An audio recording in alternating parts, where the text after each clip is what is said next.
With so many meal kit services out there, it's hard to find the right one for you. Here's what sets Home Chef apart. Home Chef offers delicious meals anyone can cook. They'll recommend meals based on dietary preferences, such as calorie conscious or vegetarian. They even offer microwave and oven-ready options that save you time and effort in the kitchen. Your box arrives weekly with recipe cards and perfectly portioned ingredients. For a limited time only, go to homechef.com/art19 for $90 off your first month. That's a value of 10 free meals at homechef.com/art19.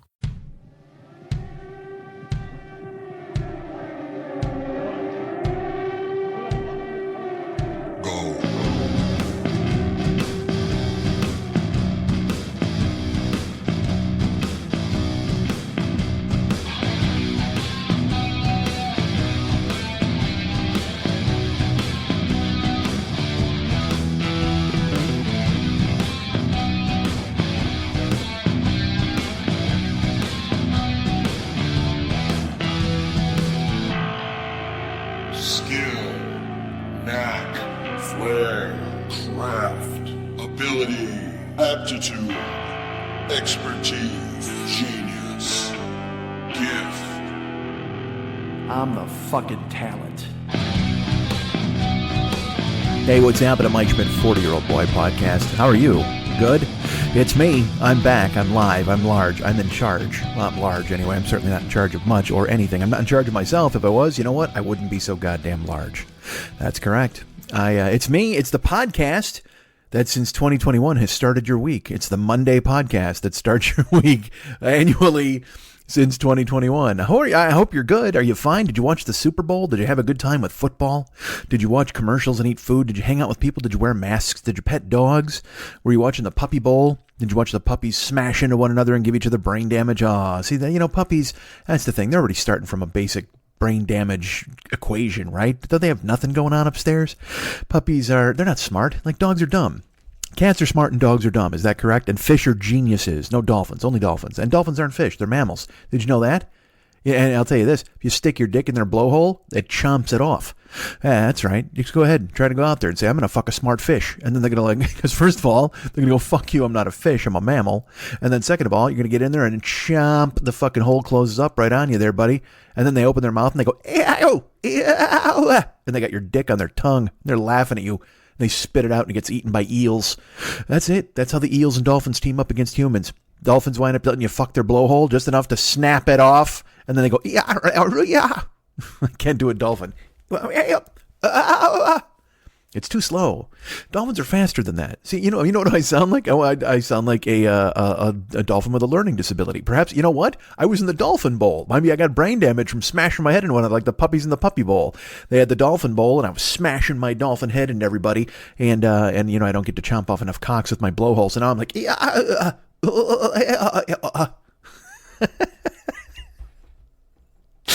all right, look, the show's coming out on a Monday. I can't be held to the fire for quality. I can't. It's just, if you're going to hear me doing bad dolphin imitations, just brace yourselves. Although, how good is my voice right now, right? Does my voice sound really good? You know what? I don't think I should talk. I don't know how to do jokes or talk or just talk. I think I should just read from a book. Is there some book you'd like me to read? Go ahead and request it. Lady Chatterley's Lover, like in the Groove Tube. Can I do that? Like that clown who fucking smokes? That clown who smokes. What a reference point that is. That clown who smokes from that movie. Although there's probably a lot of clowns who smoke in movies, right? I got to imagine in Shakes the Clown, a lot of those clowns are imbibing in some sort of smoke. There's going to be a bong clown and a fucking one-hitter quitter clown and a fucking apple bong clown and every other goddamn thing. An edible clown. Well, not edible clown. A clown who likes edibles. I don't want an edible clown. I don't want to eat a clown. And I'm not going to do the old joke, but I'm just going to tell you right now, I'm not a cannibal. I'm not Army Hammer. Which, by the way, have you heard that story? Holy fuck, is that a weird story that's going around Hollywood right now, and it makes no fucking sense. I can't believe it's a true thing, because look, here's the deal. Look at Army Hammer. Go Google him. I'll wait.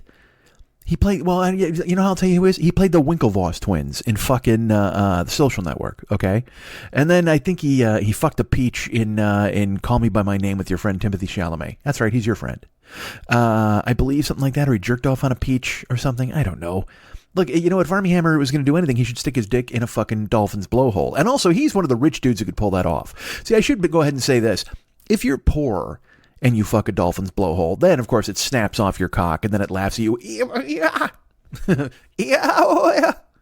Oh, yeah.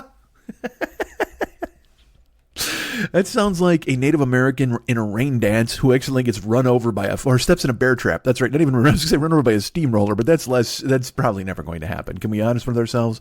I'm going to venture this. I'm going to say at some point there was a Native American doing a rain dance and he stepped in a bear trap. I'm going to say that is more likely to have happened than compared to a Native American who was doing a rain dance and was run over by a steamroller, which just doesn't sound like something that's a possibility. You know, I guess it could be, but you're going to see a steamroller coming, right? Unless, what if it could be a ocularly challenged gentleman? Is blind a bad word now? I don't know what's bad to say and what's not bad to say. Ocularly challenged is what I will say. So if maybe there's a Native American guy who's doing a rain dance. And by the way, I'm tiptoeing around the language here where I'm like, Native American guy who's ocularly challenged. I think rain dance is probably the real issue in this fucking conversation. I got to think rain dance is the real problem amidst all of this. And yet I continue to say it because that's the thing I was told that was done when I was a kid. They didn't like pollution, these Native Americans, and they brought the rain. They stepped around in their moccasins and their buffalo sticks, and they did a buffalo stance, and they fucking brought the rain to everybody. That's how the crops got picked. They were friends with the buffalo. You know that. We've talked about this. How many times is Ted Nugent going to get fucking referenced on this goddamn show? All right. Back to Army Hammer. Ooh, I breathed in and it hurt. Hold on. Holy fuck. All right. I tried to breathe in and then there was a pocket of spit or something, a pocket of gunk in the back of my throat. Not gunk. That sounds horrible. There's no gunk in my throat. I'm not sick. I'm not an ill man. I don't have the vid. I don't have the germ. I don't have the COVID, the coronavirus, the 19, whatever you're calling it these days. I don't have it because I've hidden away from society for God knows how long, and I've gone ahead and effectively dodged the germ, even being a fat guy who's like ready. Right, it's outside right now like the pincushion man, ready to stick pins in me and go, and fucking take me down. And yet here I am hiding from it, and I've done so successfully. I don't know how a guy my size can hide from a germ that size. You would think it would just beleaguer me. You think it would just fucking swarm me, like 8,000 goddamn germs at a time, just swooping into one nostril and out the other, just like fucking on jet skis, slide into my goddamn brain and attach to my brainstem and vid me from the inside out. But instead, I've dodged it. I've tap danced away. I've done a Bojangles Robinson. Me and Shirley Temple held hands, and we tap danced down the stairs and left the COVID upstairs, in bed, in a bedroom, right there, sick. You know what? We turned the tables. We made the germ sick. We're not as unpopular as Muhammad Ali, who of course made medicine sick, but we made the germ sick. Me and Shirley Temple out there dancing around. That's got to be a tough life for Shirley Temple, don't you think? I mean, she's famous when she's won, and then she's dancing. And then to them, they're just like, hey, let's let her dance with this guy and that guy. And, you know, there was some fucking weirdo who was like, hey, can I smell her dress? And everybody's like, get the fuck out of here, man. I hope they stomp that guy to death with their tap shoes. I don't like that fucking guy. But then she grows up and has an amazing life. She's an ambassador to whatever the fuck, to Danceland. I think she's an ambassador to Danceland. She invents the Masked Singer, and then she puts it in a safety deposit box, waits for it to be unearthed. She says that you cannot open my safety deposit box until 15 years after my death. And then when they open it, they find the full blueprint for the Masked Singer and the Masked Dancer. And she's like, holy fuck, are you kidding me? And they're very happy. Shirley Temple Black left that to the Fox Network because she felt a kinship to them. Because again, before you look, when she was, an ambassador, she had a whole lot of contacts, I guess you would say, over at Fox. Working behind the scenes in politics and things like that. You know, the Fox Network, that only developed in the 90s, right? Didn't it show? I think they got football and The Simpsons. That's what it was. And then Punky Brewster. No, who can't lose? Parker Lewis. He's the guy who can't lose. And it's Corin Nemec. That's why I'm thinking of Corky. But Shirley Temple Black was one of the initial investors in the Fox Network. Go look it up. I'll wait. While you're Googling Army Hammer, go ahead and look up Shirley Temple Black. Back to Army Hammer. So here's what you don't know about Army Hammer. First of all, he's rich as fuck. He played the Winklevoss twins, and again, like I said, he jerked off on a fucking pear. And everybody's like, ooh, he's talented. Okay, great, you're talented, fine. There were all these rumors that he was going to be Batman. Is he in the Kingsman or the Gentleman? Is he in one of those fucking? He's not in the Gentleman. I saw the Gentleman. Is he in the Kingsman? He's in something else. But he's not. He's one of these dudes. No, fucking Man from U.N.C.L.E. maybe. Is that what it is? Or the Avengers? Did they remake that shit? I don't know. You know what, dude? I am so fucking far behind. I'll go ahead and I'll turn on like Amazon Prime, and it'll say Red Dawn, and I remember Red Dawn with Swayze. And was Rob Lowe in that? Maybe. I don't know who was. I only remember is Patrick Swayze. Was it all the young dudes? Was Mott the Hoople in Red Dawn by any chance? Is that a possibility? All the young dudes carry the news. That's our boy Ian Hunter. Is that his name? I think so. That's actually. I'll tell you what. If the Russians invaded and they didn't see Pretty Boy Swayze, and instead they saw Mott the Hoople and Rockpile and Dave Edmonds, you saw all these guys from early MTV ready to take them on. Although I don't know why those bands would be here unless they're touring America, because they're English. They don't give a fuck. I don't even know the plot of Red Dawn. I know the Russians come here and they go to fight, and then somebody hits them with a jar of fruit, and then the Swayzes win the planet. Something like that. But I know, but did the Russians take over like England before that? Or did the Russians go right for the big boys? Did they come right to our doorstep? Was there a war going on? Because in the day after... If you don't know what The Day After is, it's a movie about nuclear war, and it's terrifying. It's a made-for-TV movie that is filled with relentless sadness and a melting Jason Robards. So you're just like, Jesus Christ, this is awful. But in that movie, in the background, you're always hearing someone, they'll be like, hey, man, let's make some cornbread. Yes, we will, because we live in Kansas. And then on the radio, we repeat that the Russians have breached the border, or whatever the fuck of whatever country they're invading. And it's always in the background. And then John Lithgow has a conversation in a barbershop, and he's like, oh, yeah, no, these are just the big boys rattling their sabers, whatever. And then all of a sudden, there's Minuteman missiles in the air over a Kansas Jayhawks game. And I got to be honest with you, if you follow football of the college variety, back in the 80s, the only thing more disastrous than Minuteman missiles in the air over Kansas was a Kansas Jayhawks football game on the ground in Kansas. That was the true ground zero in Kansas. Fucking nuclear war. If anything, the Kansans were like, they saw the Minuteman missiles in the air, and they're like, thank God we're not going to lose to fucking Oklahoma again. They were waiting for the missiles to come in. They actually looked around in the stadium. They're like, oh, wait, if we've launched, does that mean that they've launched at us? So how long did they get here? And everybody's like, I don't know, 40 minutes. And you're like, all right, this half of football's got to fucking slow down. We can't take the L. Because you know what? There's no fucking thing in the rule book that says if nuclear war breaks out, it's automatically a victor for the team that's leading. I call it a forfeit. I do indeed. I don't give a fuck if you're a Division III team and you're losing 173-0 to Georgia Tech. If you're Cumberland and you're losing to Georgia Tech 193-0, on your way to a 222-0 loss. But if it's 193-0 and then the fucking nuclear war breaks out and the game gets swamped by radioactive fucking fallout and a goddamn blast that turns players into shadows, that's not a loss on the Cumberland record. They'll rebuild the earth once the fallout goes away in 30,000 years. They'll have to have a sports almanac. Biff will come back to the future with the sports almanac with the result of that game, and it'll say suspended. That's all it'll say. Everybody will think Cumberland gave Georgia Tech a game. And the Cumberland people will not have to be fucking... can you imagine the ghosts of Cumberland right now constantly running into the ghosts of the Georgia Tech guys and just going, oh, man, we got our ass beat by you guys. In the Georgia Tech guys, I'm sure they're trying to be nice, but they're just like, oh, you poor little Cumberland guys. You didn't even know what you were getting into, taking on the Yellow Jacket steamroller. And Cumberland tries to talk back and go, well, look at your fucking Georgia Tech now. Those guys blow. And they're like, yeah, but you're all dead, and Cumberland doesn't even exist. Cumberland now is pants. That's all it is. I don't think Cumberland is a school anymore. I think it's just pants. I think it's a khaki. That's as Georgia Tech says. They're like, hey, man, you can't even fucking talk shit to us. Your football team's gone. Your name is now a khaki. And, of course, Cumberland slinks off to their corner of football heaven and goes, God damn it, we got to play those guys again. We got to challenge them. You think that happens? You think Cumberland's up there just going, all right, give me a stick. They're writing plays in a cloud and just going, all right, let's do this. Let's take on these Georgia Tech motherfuckers and reverse that loss that happened. But, again, they don't have to reverse the loss because if the nuclear blast happens, that's a forfeit right there, and nobody even knows. Biff whips out the almanac, Georgia Tech, Cumberland suspended, and everybody's like, wow, that fucking Cumberland team must have been giving them hell. They were going back and fucking forth with a ballsy Georgia Tech club that was probably number one in the goddamn world, and then young Cumberland steps up and gives them as good as they got, not knowing that, in fact, it was 193-0 before the fucking missiles came. So everybody gives Cumberland a goddamn break, and Cumberland's thrilled with that, but everybody up in football heaven knows. They're just like, fuck you, Cumberland, you got smoked. Worst shootout of all time. I hate that shit when they just bring up your team's past. Oh my, it's like the Bears. Dude, the Bears drive me crazy because, all right, this year, look, let's talk about football for just a second because the Super Bowl was yesterday, so why not? And don't forget, I got to get back to Army fucking Hammer. But football, the Bears went 8-8. They were 5-1. They lost 6 in a row. Then they won 2 out of their last 3 or 3 out of their last 4. And then they got into the playoffs and absolutely stepped on their cocks. I mean, it was just fucking awful. Here's how bad that final Bears game was. They had to play the Saints in the playoffs, right? Now, they should have beat the Saints in the regular season. Of course, the Saints didn't have, like 9 of their players were out with like COVID and broken ears, whatever the fuck.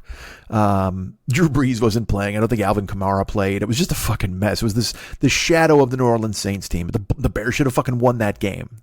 They did not. So then in the playoffs, I convinced myself, I'm like, all right, well, if they can just put up a decent showing here in New Orleans, because again, Drew Brees is fucking finished. Have you seen this idiot? This guy couldn't fucking throw a crab apple at you and hurt you. It would annoy you. It would bounce off your shoulder. You'd be like, what the fuck, Brees? But he's done. It's weird how the time the bill came due on all of these fucking quarterbacks at the same time. Phillip Rivers, that dude looks like he's throwing a cinder block every time he goes back to pass. Drew Brees, the same thing. He broke like 47 ribs, and that's not even a lie. Like, look it up. I didn't even know. I thought we had 8 ribs. Don't we have 8 ribs? Some of us 7 because we had one taken out so we could blow ourselves. But fucking Drew Brees is like, they said he broke 47 ribs, and I'm like, did he break 1 rib in 47 places? Like, what the fuck are you trying to say here? If you break 47 ribs, the inside of your fucking torso has to look like trail mix. I mean, there's no fucking way you can have 47 broken ribs. I didn't even think we had that many ribs. You've got to have like a giant fucking, like a weird-ass, stretchy, slinky skeleton if you got 47 ribs, but he broke that many. And everybody's like, oh, he's laid up. And I'm like, all right, well, fine. So then we played him without him and he didn't have him. But then he comes back and everybody's like, oh, the deadly Drew Brees is back for the Saints. And then he tries to throw. You know what he threw like? He threw like a guy who broke 47 ribs. It was fucking awful. He looked like a guy who would wince throwing a frisbee to a dog, and he's out there trying to run a fucking National Football League team. It was grim to watch, and he's a tiny guy anyway. Drew Brees is a little wedding cake quarterback, man. There's no fucking way that guy should be out there just tossing bombs and shit like that. And granted, he does, and also Sean Payton's an offensive genius. I get it, and they got a lot of skill players around him, but also the Saints are boring as fuck. And this was the year. Why? Because Drew Brees can't throw deep. So they have to throw all these underneath, like checkdowns and crossing patterns and shit. So you're just getting 4-yarded to death by these nobodies. And you're like, oh, this is fucking awful. No wonder Michael Thomas caught 275 passes. Michael Thomas caught 275 passes for 481 yards. That's not an exaggeration. You can Google it. And it was just like, what the fuck? Why in this? And he makes the Pro Bowl. You're like, yeah, anybody can catch 275. I can catch 275 passes if it's literally just me turning around and Mr. Broken Ribs has to fucking shuttle it to me. I'm not moving anywhere. I'm not going off the line. I'm not running a pattern. I'm not burning a cornerback.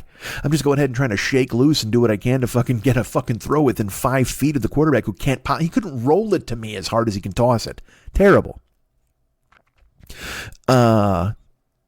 So the Bears had to play. But even worse than that is the Bears got to play them the last game. And the Bears have, look, I don't know if you're following Chicago Bears football. I don't know why you should. But the Bears have our own problems at quarterback right now. Well, not right now. We did for the season because we had a guy. Look, there's a guy named Mitch Trubisky. And I'm sure Trubisky is a lovely man. He seems like a good kid. He seems like a nice, upstanding young gentleman who's going to wind up raising boys, play catch with them in the yard. He'll overthrow them often, probably most of the time, but still. He's going to have a hot wife just because he's a rich football dude. He'll stick around as a backup for the next 10 years. He's just a good, solid young citizen. Good for him. Should he be running a fucking football team? No. Should he be drafted by the Bears? No. Should they have traded up to get him over fucking Deshaun Watson and Patrick Mahomes? Fucking no. Of course not. But again, he seems like the kind of guy. I will say this too. He does seem a little, what's the word I'm looking for? Dumb. I don't want to say dumb. That seems mean. He just doesn't seem quick on the uptake. He seems like he might be kind of a duh, like one of those dudes, like kind of a duh. What's a button hook? Dirt. You run it down and out back. All right, that's my Mitch Trubisky impression. I want to. Now that's all I want to do is that. On to Omaha. All I want to do, you have no idea. It's literally like 4 a.m. Someone's going to wake up at some point. See, I've gotten away with this for this long because I can't do the show in the daytime. All right, I should tell you this. I tried to do the show in the daytime a couple of times, and my neighbor's got his TV on, and people are outside, and stuff's happening. Like life is being lived, and nobody gives a flying fuck that I'm supposed to do some fucking silent monologue for you people. But now in the middle of the night, I'm like, all right, here we go. And then next thing you know, people are just getting to sleep, and there's like 40 winks, and they're counting sheep, and then and I'm sure one of my neighbors is going to be like, is that Trubisky? When did Trubisky move in? Gotta hand it off, Dak. All right. You go long, Dak. You don't like it. I know you don't, but it's making me laugh. Holy fuck, I want to keep doing that. So we got him at quarterback. And he's just a duh. He's just a fucking dolt. He's just cold white toast. And you're like, why is this fucking guy our quarterback? And here's the worst part of it all. The Bears have never had a good quarterback. Never. They've had guys who've had good seasons. There was a guy named Eric Kramer who had a good season.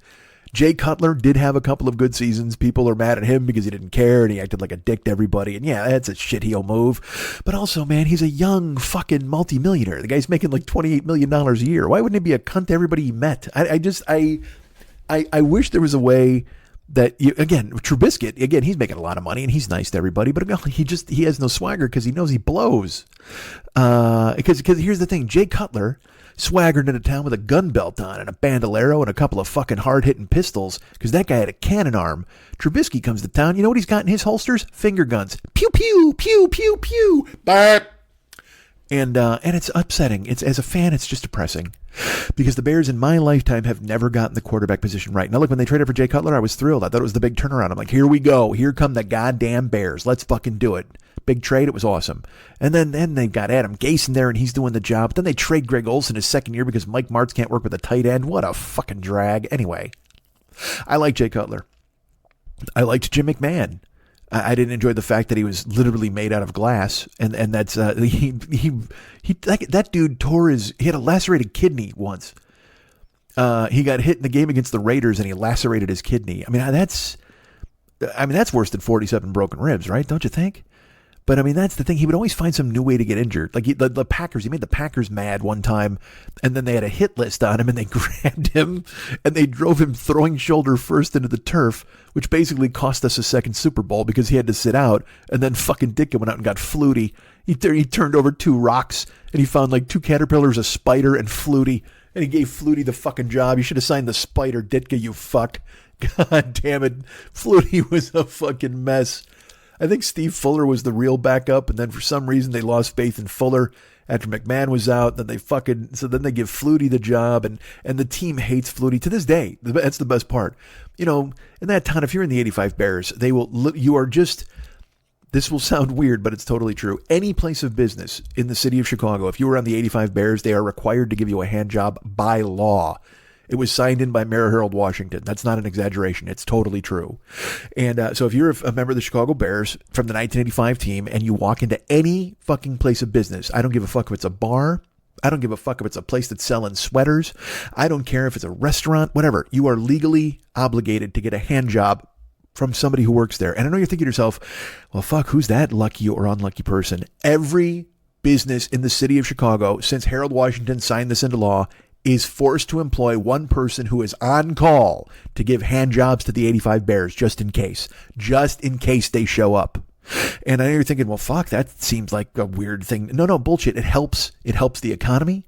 It created jobs. I mean, I'm talking from the lowest 7-Eleven to the most expensive Chez Paul. Every single place has to have an on-call hand job masseur or masseuse to yank off the fucking 85 Bears if they happen to stop in. And this is totally true. If you're in Chicago right now, anywhere, and you just go to the Girl and the Goat, which is Stephanie Izard's restaurant, you're like, you know what? I'm going to go to Girl and the Goat. Now, I don't know if they have open dining right now. So maybe these people have all been laid off. But if there's open dining in Chicago, you get a Girl and the Goat and you sit down, you're like, all right, I'm going to have a seat. And then you get your head on a swivel and you look around and you're like, holy shit. Is that, no, it couldn't possibly, is that Reggie Phillips from the Chicago Bears of 1985? And if it is, he's going to come in, he's going to drop trow, and he's going to get fucking yanked off. Now, that's another thing, too, by the way. The players have the choice. They can go to the hand job room, which also had to be built legally because of Harold Washington's decree that he signed. There can be a private hand job room for these guys, or if you're in the 85 Bears and you want everybody to watch, you can fucking do it right in the middle of the room. You can stand up, you can sit down, you can climb up on somebody's table and make them watch. It doesn't matter. That's how much the 85 Bears meant to that goddamn city. So they but that was McMahon in 85, but then in 86 they signed Flutie and fucking, that's what I was going to say. So they talked to the 85 Bears, now they talked to the 86 Bears, and they hate Flutie so much still to this day. These are 60-year-old men with like broken hips and indented skulls and fingers that point the wrong way. Like, I'm not even kidding. Like, if you look at the lineman for the Bears, if you just go and you're like, go talk to Keith Van Horn, his hand is backwards. It's completely true. His hand is backwards. He had to learn how to use a fork all over again after that year because he got stomped on so many times in his goddamn NFL career. And yet. Well, yeah, and I will tell you this. He was actually the guy who brought the hand job decree to Harold Washington because his hand had been turned backwards. He's like, I am incapable of jerking myself off. And Harold Washington said, this is one of the biggest hocus pocus dominocuses in the history of the city. And then he signed that decree. And next thing you know, Keith Van Horn is getting whacked off at fucking Gyro King. I mean, it's just happening. Because you know what? He's got a backwards hand. Keith Van Horn's backwards hand and the Super Bowl title in 85 will keep the 85 Bears in hand jobs for all eternity. So the Bears had McMahon, and then they had Cutler. These are decent quarterbacks. But then, dudes, fuck. We've never had another one. Bob Avellini and Rick Myrer and Henry Burris and Jim Miller was fine for a year. That's the thing. They always get one good year. And that's that carrot on a stick. Even Trubisky made the fucking Pro Bowl 2 years ago. As an alternate, yes, don't argue with me. I understand he was an alternate, but still, he made the goddamn Pro Bowl 2 years ago. And there's that famous picture of him. He's like posing with fucking Deshaun Watson, I think. And they're just like, they're wearing their Pro Bowl uniforms. Everybody's like, well, look at the future of quarterback in the National Football League. I got news for you. If you bring that photo back out, you just put your hand over Mitch and just go, there's the future of quarterback in the National Football League. That one man named Deshaun Watson. Don't look at the biscuit. He's going to wind up in another organization. Like I said, be a nice backup. Going to create a wonderful life for him and his kids and his wife. And he's going to just be, it's going to be glorious. He's going to settle down in North Carolina. He'll probably own a golf course or something. He'll be one of those dudes who just constantly has like a fucking gimlet with the guys who work at the club, want to hear old war stories about the NFL and all that bullshit. Hey, Mitch, tell us about the Sun Bowl. And he will. But this is the thing, the frustration of being a Bears fan is, and I said this earlier this year, because now the Bears are in the market for a quarterback. Okay, they might get, there's Deshaun Watson is on the trading block, but the Bears are never going to be able to afford him. Even with all the hand jobs in the city, they're not going to be able to afford Deshaun Watson because there are 5 of the teams who can go ahead and make a better offer for Watson right now. And also the Houston Texans have said that they're not going to trade Deshaun Watson. Now, Deshaun Watson says, I'm never playing for the Texans again. And they're like, well, he'll come around, which is also a stupid thing to do when you're a team. Look, if you've alienated a guy so fucking much that he's already like 2 years into a new contract, he's like, fuck these guys. These guys are idiots. If you know anything about the Houston Texans, they have ruined their team because they hired a Jesus freak to be like their assistant general manager. Well, first of all, he was just like a rah-rah guy, like a therapy dude or one of those guys, like what's the word? Players could go visit him and get pep talks. Something coach, whatever the fuck, life coach, I guess. Almost a life coach, yeah. But now he somehow bamboozles the owner of the team because the main owner of the team dies. So he leaves the team to his son, who's like 65. He's got some 42-year-old wife in leopard pants. And the two of them are running the fucking organization into the ground. And he's let this fucking weird Jesus dude Svengali him into doing a bunch of crazy shit, including getting rid of players that he doesn't get along with. Well, but here's the best part. The 2 players he doesn't get along with the most would be one of the best receivers in the National Football League, DeAndre Hopkins, who gets traded to the Arizona Cardinals for nothing. He got traded for a running back named David Johnson, who's a stiff with a bad contract, and they didn't get any draft picks, no draft capital, nothing out of the trade for fucking Hopkins. It's insane, right? So then they come into this year. They go 5-11, I think, or 4-12, whatever the fuck. They were just terrible. Watson getting his brains bit, and he had a fucking huge season, but he's still getting killed. Dude, here's how bad it is. Even the Bears and Trubisky thumped the fucking Texans. I think it was 36-7. It was grim. And now Deshaun. But then the Jesus freak dude is like, there's a clip you can find of him online doing a speech. I found this clip and I was like, you got to be fucking kidding me. The guy, Google it. His name is Jack Easterby. And he's like the right-hand man for the fucking owner of the Texans. And I'm sure he might even be railing the wife. I don't fucking know what they got going on. When you read it, though, the whole thing sounds like a plot of a Shane Black movie about football. You know what I mean? Where you're just like, okay, the dad died. This guy takes over. He's got a younger, hot wife.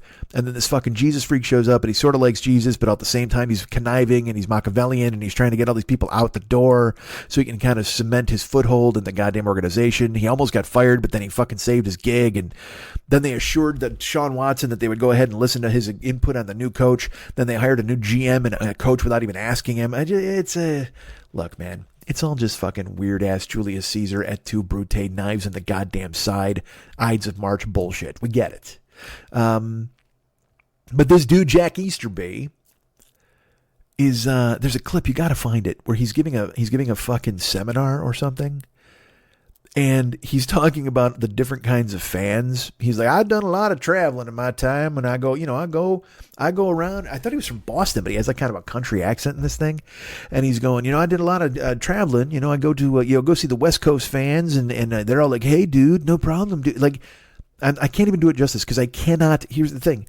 I am physically incapable of being as bad as this guy was. I am my body rejects the notion that I could even imitate this poor of a performance. It's the worst kind of open mic falderall. It's just fucking terrible. Like, it's literally the same things like women be shopping, right, guys? Women be shopping, you know that. And then, and then also, a black guy does it like this, doot, doot, doot, doot, doot, doot, and a white guy does it like this, dee, dee, ba dee, dee, dee, like that fucking old Simpsons joke, right? And that's what this guy's saying. He's like, on the West Coast, they're like, right, yeah, all right, dudes, because we'll get you a fucking tasty wave after the game. And he goes, and then, you go to the Midwest, and they're like, oh yeah, Minnesota. Like, it's so, I can't explain to you just how incredibly bad it is. You must see it yourself. Google Jack Easterby's nonsense. And also, I'll tell you what, if you can't find it, I'll find it because it was on Twitter. But Google Jack Easterby video and you'll see him on stage. It's so awful. And that's why Deshaun Watson wants out. But the Bears aren't going to get him because they don't have enough ammunition. The Panthers want him. People think the Dolphins might want him. The Jets might want him. The Bears would have to give 3 first-round draft picks. It's a mess. But again, I don't. Now they're looking at Carson Wentz from the Eagles, and the Bears fans are like furious because they don't want that guy because he was one of the worst quarterbacks in the league last year.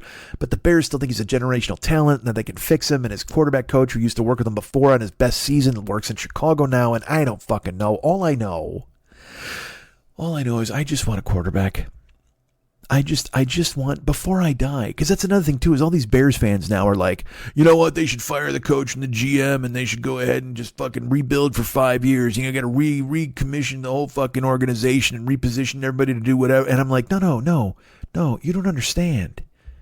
No, you can't tell me that you're going to rebuild for 5 years. It doesn't make any sense because I am 53 years old. With a heart the size of a bicycle seat, I'm not even talking like I'm talking a banana seat. I'm not even talking like I got a heart like a regular fucking, not a 10-speed heart. I got a banana seat heart. I'm gonna be dead soon. I need the Bears to get a fucking quarterback who can win some goddamn games, and I want to see another Super Bowl before I fucking die. So don't tell me that you've got plenty of time because that's another thing. Is everybody, fucking Madden.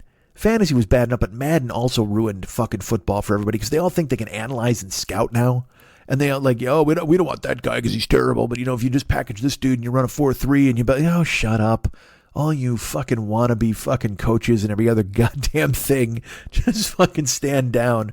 Those are the same idiots who coach their kids and send them all on suicide missions by fucking running the 46 defense at 8 years old so they can blitzkrieg the quarterback and smash his face into the dirt. And they're fucking drooling and shit like that.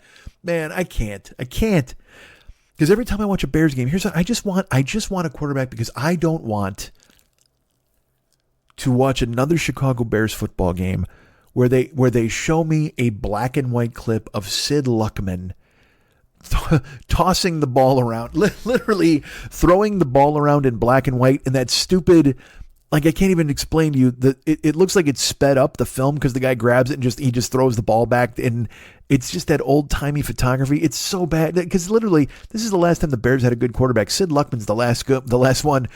In the films that they'll always show these clips of him in black and white throwing the ball around, and behind him you can see bodies falling from skyscrapers because of the Wall Street crash. I mean, it's just, that's the last time the Bears had anybody who was working. They give me these, they always try to sell you on the Bears history of Bronco Nagurski and Red Grange. And then, first of all, they weren't even fucking quarterbacks. But then they're like, Sid Luckman was out there and he was throwing the old pigskin around.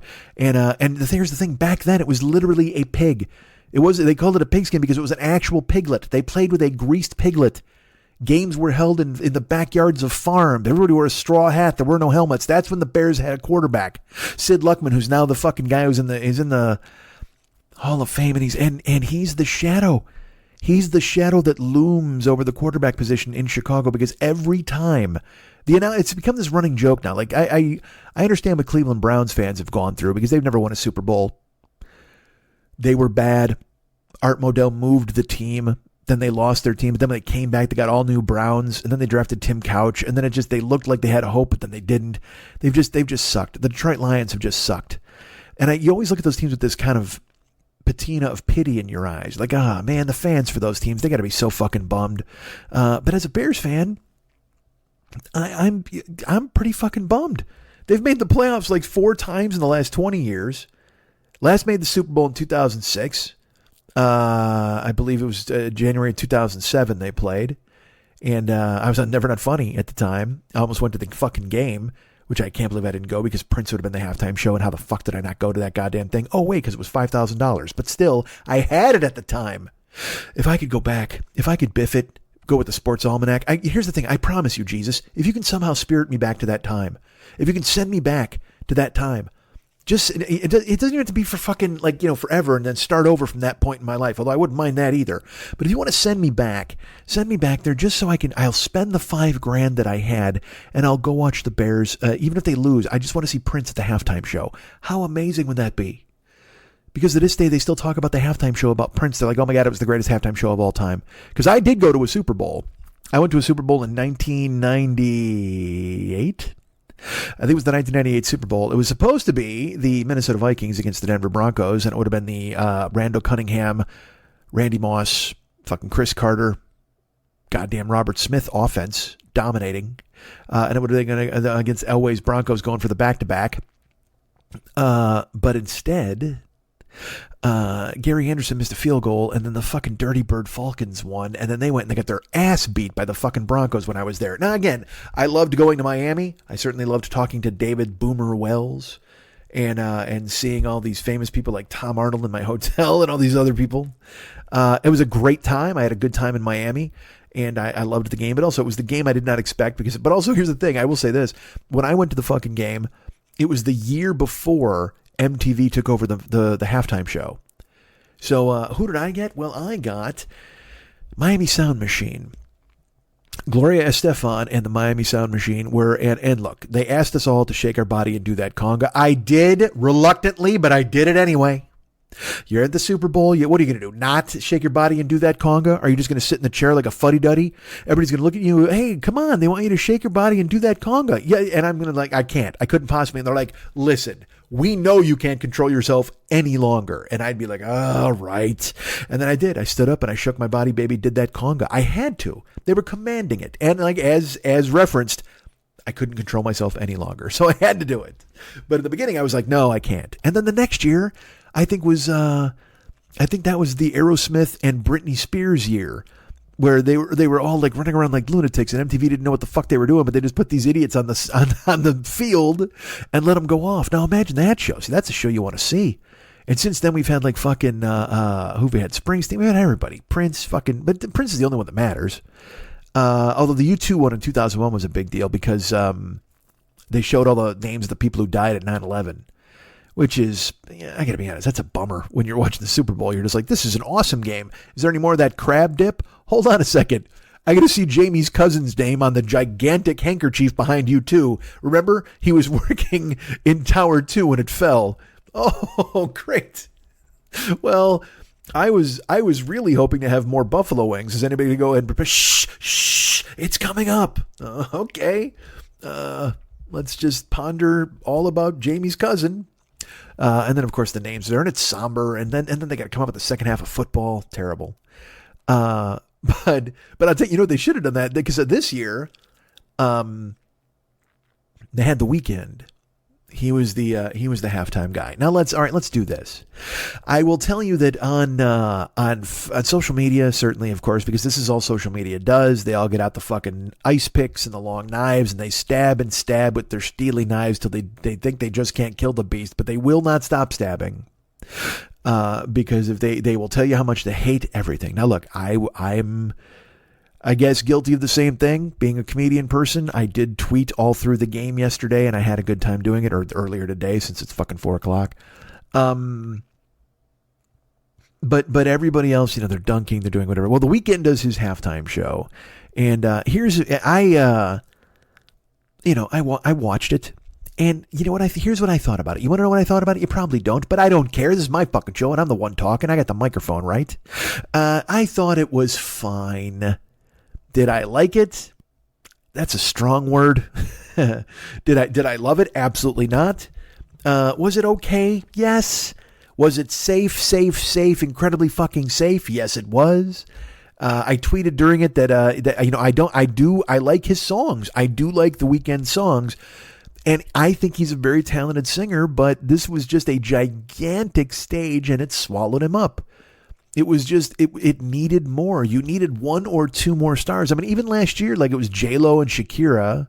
They teamed up. There's always that backup star who you didn't know was going to be there. I mean, even if The Weeknd just sings a little bit and then Pharrell comes out with one of his stupid hats and does a cartwheel, everybody's like, yay, Pharrell. There's more to talk about. But you got The Weeknd. And again, here's the thing. People criticize. They're like, oh my God, he was running through this thing of lights. And then there's a weird choir. And then all the guys with the jockstraps on their face. And it's just like, look, it's art to some people, which is fine. But also at the same time, man, you got to recognize we haven't been out loud outside for a year. How many ideas could they possibly have had when they sat down? They're like, all right, look, they're interviewing the dancers, right? To put them in the tuxedos. And they're like, all right, everybody, listen.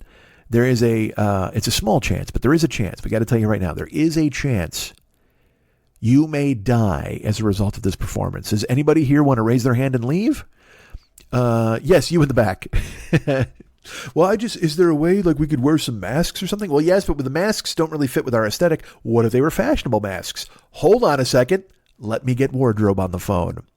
And then Wardrobe made them wear these fucking weird Spider-Man jockstrap things on their head. And everybody's like, yay. Because we don't want them to die. Nobody wants them to die. But there was the possibility they could die. So I can't fault them for what they put together. Because again, we haven't even been allowed outside for a goddamn year. So they probably went in their brain, you know what? These fucking people are starved for entertainment. Let them do whatever the fuck. Let them watch The Weeknd do his nonsense. And he can sing. I've seen him on the Grammys. That's the thing. He has a very good voice. And because he's not just a studio creation guy, his singles are a studio creation. Okay. And that makes it very tough in a live atmosphere, I would imagine.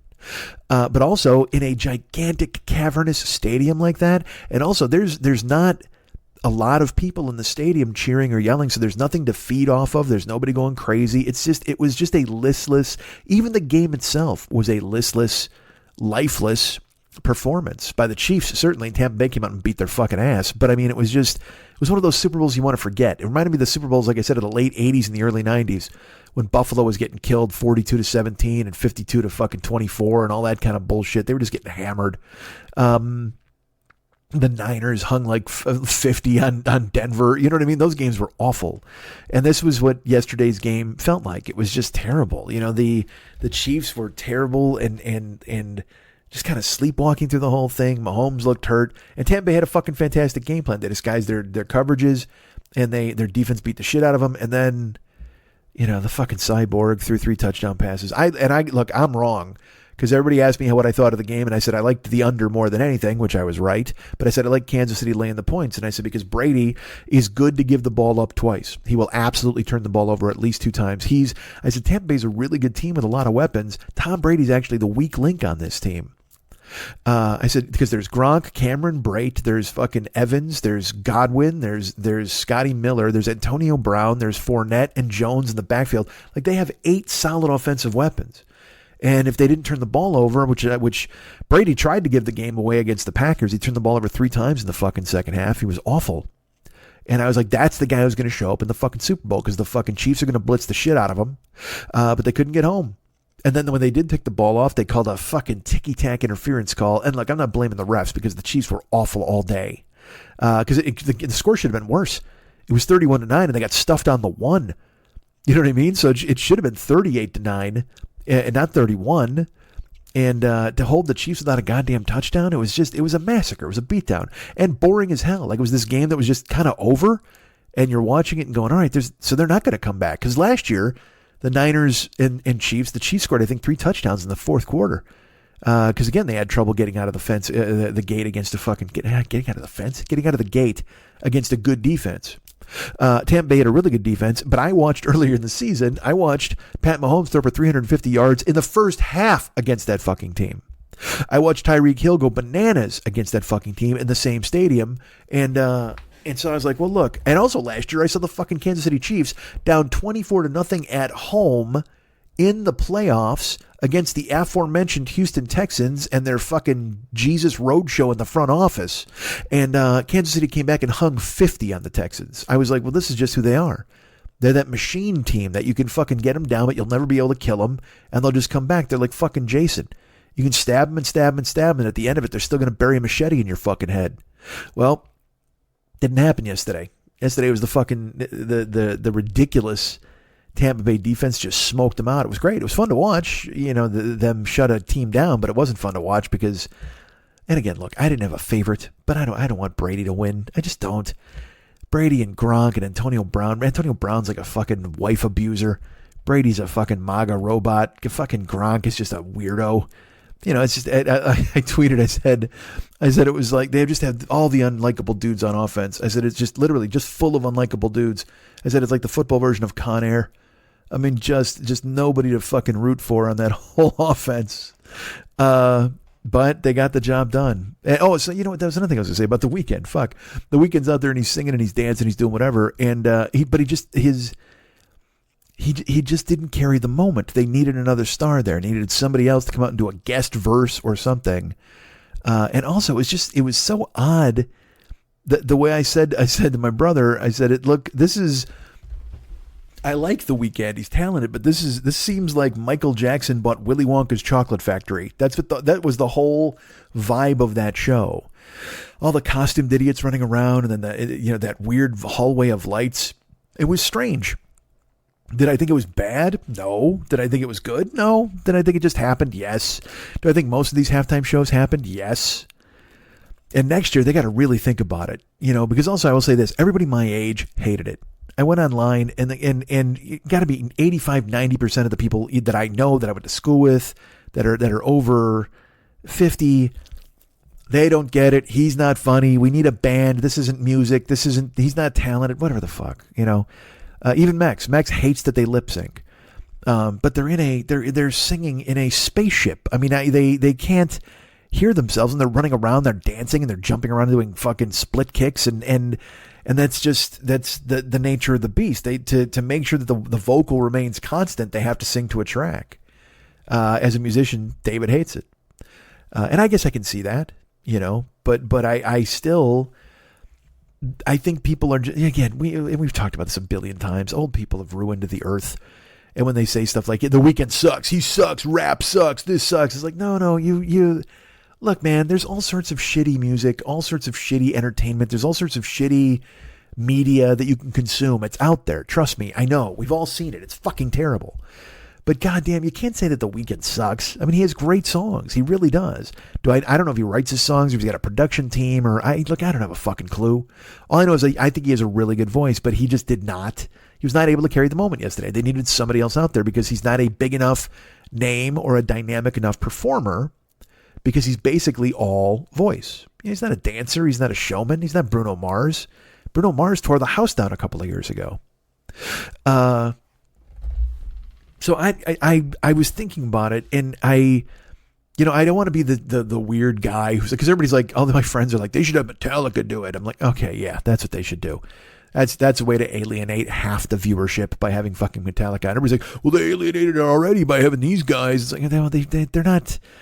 They're trying to be safe, all right? They're not putting Metallica on to do Fade to Black during a brain damage festival. You know what I mean? And Metallica has hits. They do have monster hits, and they're a giant band. AC/DC is a giant band. I think AC/DC even did a halftime show, didn't they? Did they not? I don't fucking know. But you could get one of those rock bands. You could get one of them to fucking kill it and crush it and knock it out of the goddamn park. But again, you're still going to get people there who are like, who are these old men? This is terrible. I hate this. You're never going to hit the sweet spot. All right. Like they tried it again with Aerosmith and Britney Spears. They were like, here we go. Here's your old man and here's your young chick. Let's fucking do this. And by the way, that show is great. That was a fantastic halftime show. It was chaos. It was fucking awesome. But then they got in trouble because everybody's like, oh, MTV always gets in trouble because somebody swore or somebody did something wrong. I'm not talking about fucking Janet Jackson and Justin Timberlake and his bullshit. And it was his bullshit. Fuck that guy, dude. The more I hear about the fact that he basically snitched and he just bitched out completely on Janet Jackson, sold her out and let her take the brunt of it. What a fucking jagoff. All right, anyway. Like he cares what I think. He's like, oh no, Mike, what the hell? And it doesn't mean that What Goes Around Comes Around is not a fucking fantastic pop song, because it is. And it doesn't mean that, what's the song? Talk to me, boy. Better have you naked by the end of this song. That's the song he sang when he pulled off her fucking, her tit flap. All right. That's also a jam, though. Boo, that is a goddamn jam. That is a smooth-ass song. Dance to it. So I tried to think of what would resonate, as far as these shows, these halftime shows and stuff like that. I'm like, I think a band resonates. I think guitar resonates, something like that. They had Eric Church do the national anthem yesterday. That's a guy who could probably pull off the halftime show if they hadn't burned him on the national anthem. You know what I mean? Because he is a guy. Now, look, you're like, oh, boo-hoo country. Yes, I get it. And that alienates immediately 50% of the fucking, but I'm saying he has a band and he has songs, and he would also probably mix it like Foo Fighters are made for that kind of thing. You know what I mean? They can do 2 cover tunes. They can do their own tunes, but also you mix the Foo Fighters up with somebody else, because they'll never get Rihanna. Rihanna says she's never going to do it because of the fucking NFL, what they did to Kaepernick, and I don't blame her. That's a stand she took and a stand she'll never break, and that's fine. I'm happy for her. That makes complete fucking sense. I support it all the way. But I was trying to figure out what resonates. You know what resonates, dude? Like, just voices and bands, like songs, guitars. They just do. And look, am I seeing that through my eye? Yes. But I do also love rap songs, and I do also love pop songs. But I don't know if those resonate in the same way because they're often performed rather than sung or felt. And I thought to myself, and look, I don't have an idea who the performer is who could pull this off. All right, I do not. But what if the fucking halftime show, instead of, 8,000 jockstrap fucking headed dudes holding lighted up glow sticks, while The Weeknd does a weird, crazy run through the Willy Wonka fucking the there's no other way of knowing fucking hallway. What if you just had like a person in a spotlight? Stoplight? Yeah, I want someone at a stoplight. I want Jacob Dylan with one headlight. If you just had like one person do a 15-minute heartfelt fucking, not even acoustic, but even just with just one guitar and one drum, or just one guitar, or if they wanted to do a cappella, whatever the fuck, that would fucking resonate. You would not move. You would be fucking staring at it. You could get anybody. Or if you want, just find the 4 best fucking singers in the world. 4 amazing singers, and have them each take a run at something, doing a song, a medley together. And traverse racial lines, traverse, pop and rock and country and all of that stuff, and put them all on stage, and individually, just literally like with the lights out, nothing, just them on in the middle of the field. One spotlight comes up, one of them does a song, then it goes dark, the other spotlight goes dark, the other spotlight, just like, You've gone as far as you can with all of the fireworks on the goddamn planet exploding at the end of somebody singing some nondescript pop song.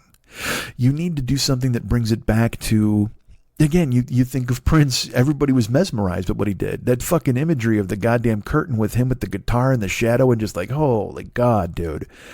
If you just had even 4, like I said, 4 singers in the dark, and you came up, one spotlight at a time, and then all 4 at the end, and they all did a song together. I mean, that would resonate. Just voices, just hitting the back wall of the fucking stadium.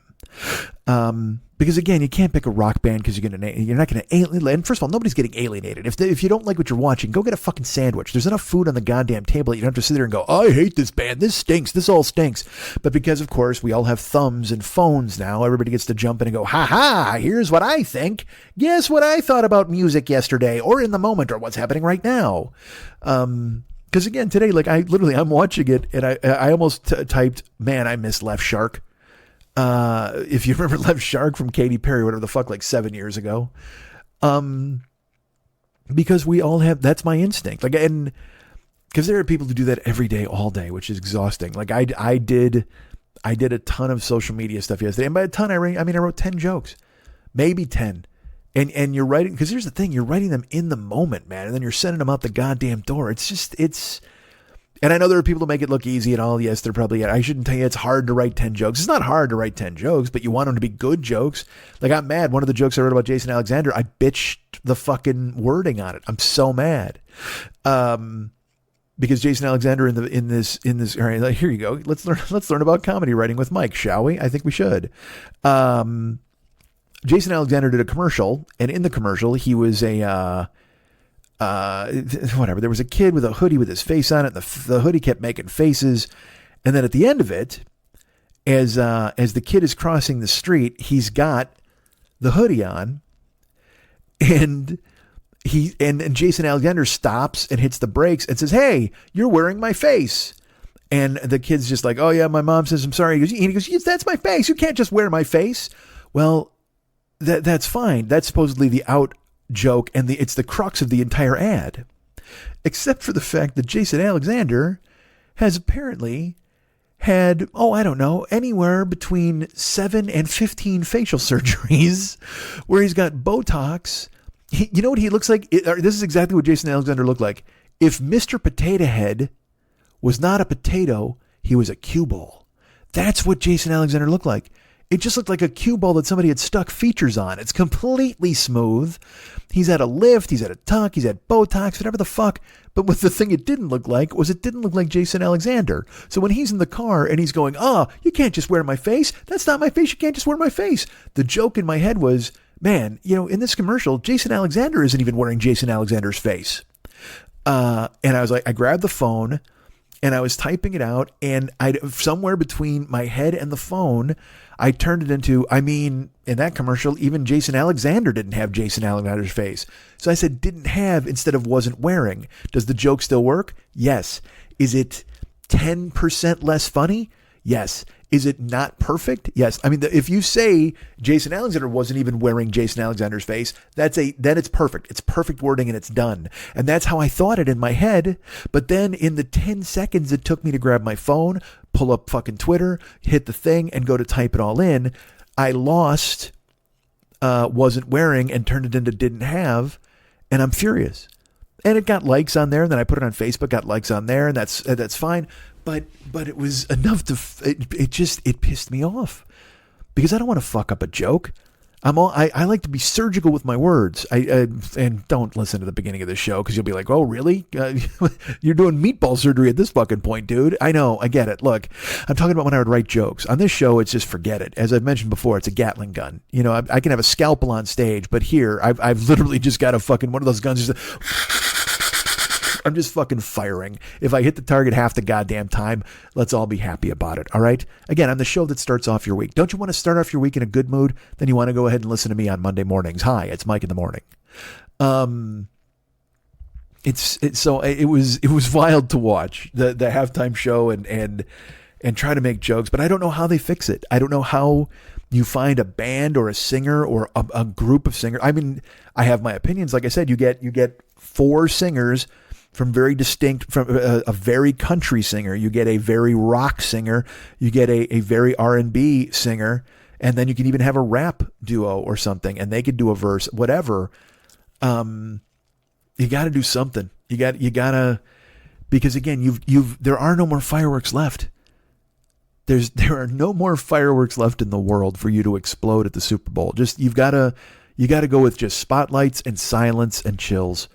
And acoustic guitars. I think, again, for me, I would have Pearl Jam play halftime because I love them. But again, I recognize other people are like, boo, no, and also another band that's been around for 30 years. So there are people who don't want to see a band that's been around for 30 fucking years. I get it. But that's the problem. You are never going to please everybody. I think the closest you get is by picking 4 artists who are representative of their genres, their distinct category, I guess is the way I would put it. Get a hard rock or rock singer get a country singer, get and like I think of Carrie Underwood because her voice was so fucking amazingly powerful when I saw her.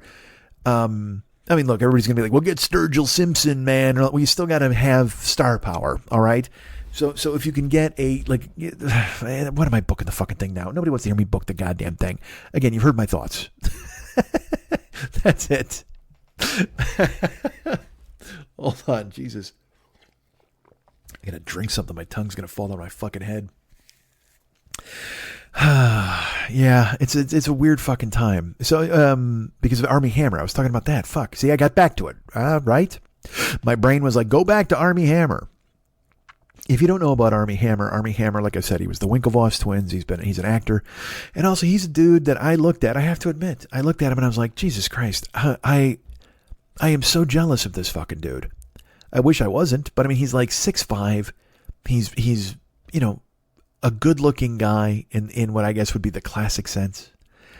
And he's an actor and famous one. But also he's his name's Army Hammer because he comes from like like Armand Hammer, like that family. I don't even know if they're steel magnates. They can't just make the powder that goes in my fridge to get the smells. I don't know. But I do know that he is the heir to like $1 billion. Like he's one of those dudes. Like it's like Nick Kroll. Nick Kroll, the comedian, his father is a billionaire. A fucking billionaire. Let me tell you something. That'll really free up your schedule to work on your improv skills when your father is a billionaire.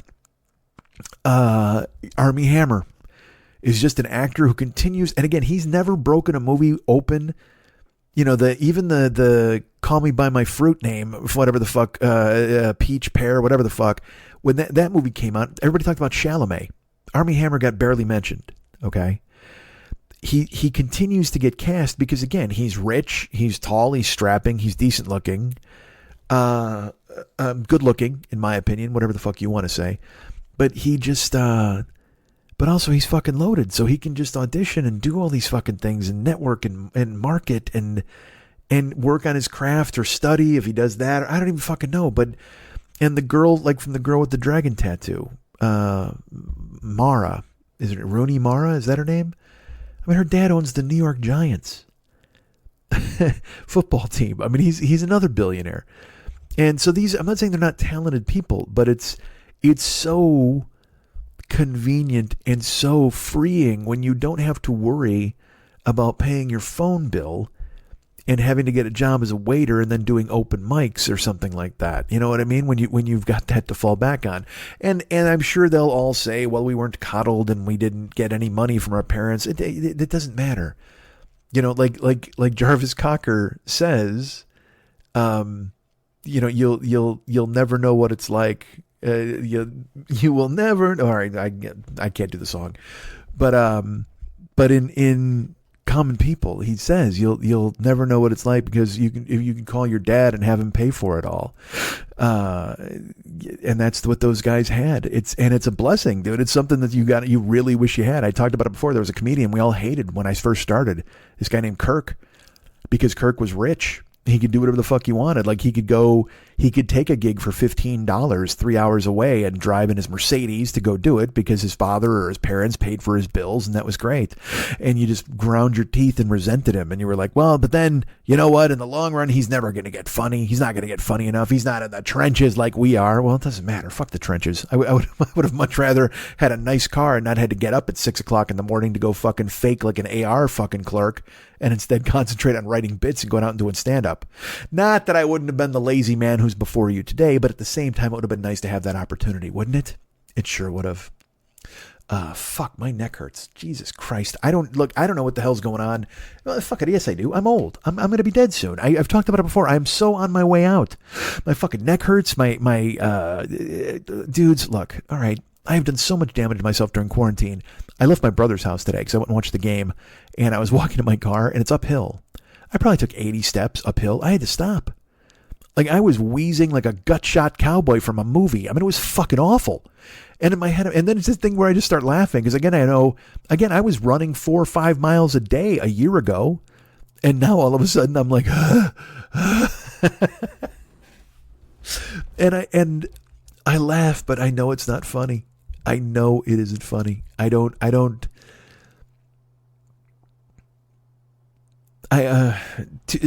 right, fuck. 2 guys I know died last week. They're not guys I hung out with all the time. One of them was in my brother's crew. I have the UN of Evil, like all my friends. My brother had a crew of guys, and his crew was about the same way. It was about 10, 15 solid guys, and this guy one of them was in Lenny's crew, and he died. And but these two guys died within 3 days of one another. Like one died on Friday, and one died on Monday or Tuesday, I think. So 3-4 days. And they're both class of 83 from my high school. One guy named John, a guy named Paul. And I was just like, Jesus, fuck. It's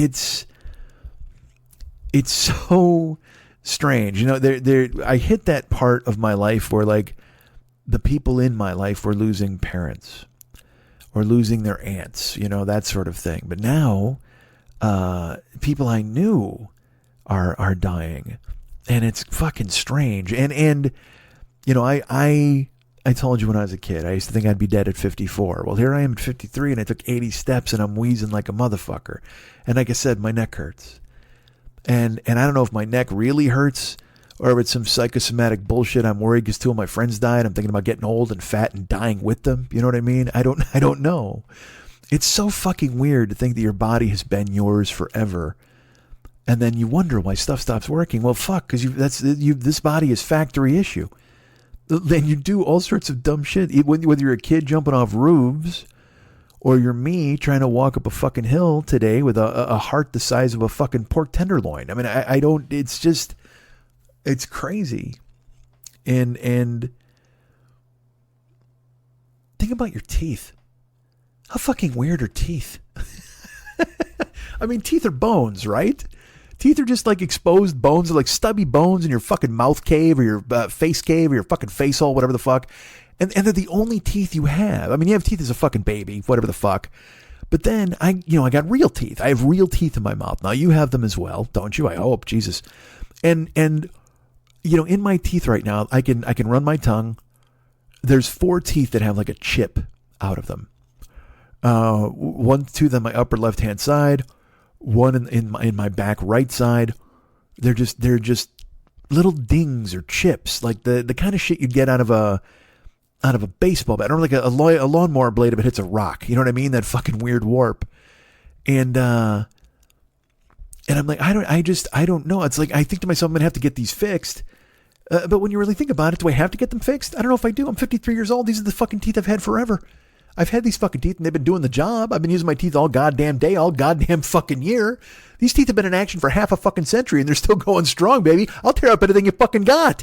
Maybe they don't have to get fixed. Maybe I don't have to go to a dentist. Maybe they're going to be fine.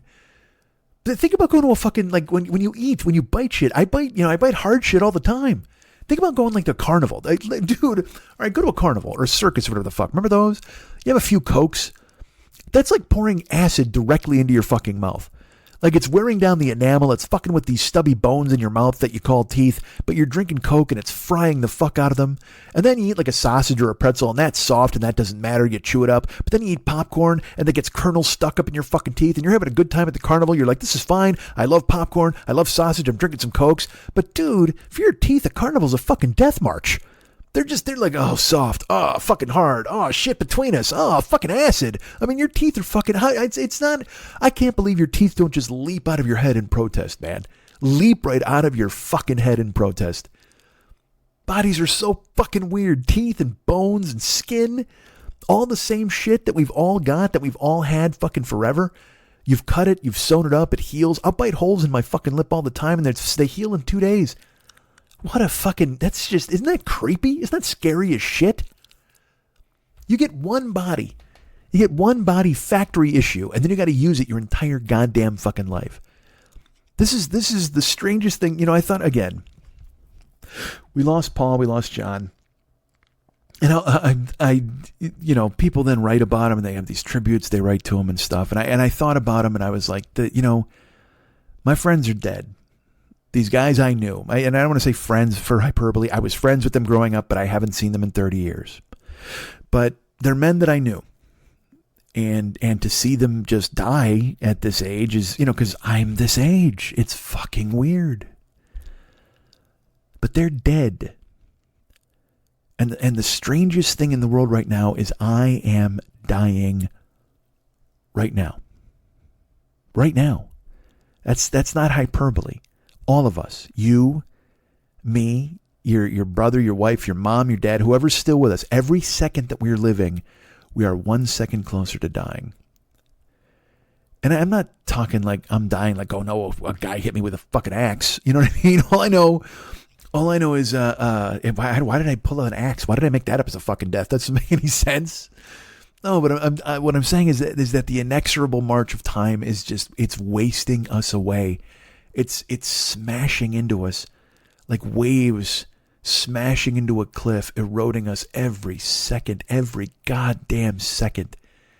And the fact that we're supposed to stay healthy and make sure our knees work and shit like that, to me is insane. So when I think that the two of them are dead, I'm like, well, that just sounds like it was too soon. But in reality, what's too soon? You're dying every second you're alive. You're given this body to either take care of and it could happen. And look, somebody could drop a mattress on you from a fucking roof. Somebody could drop an anvil, a piano, whatever the fuck. I don't know why I'm obsessed with axes and things falling from roofs. I don't know why this is going to happen. But it just seems so strange. I was thinking about these guys I knew, and again, like I said, there were tributes, and this drove me crazy. I find myself having less and less tolerance for fucking anything.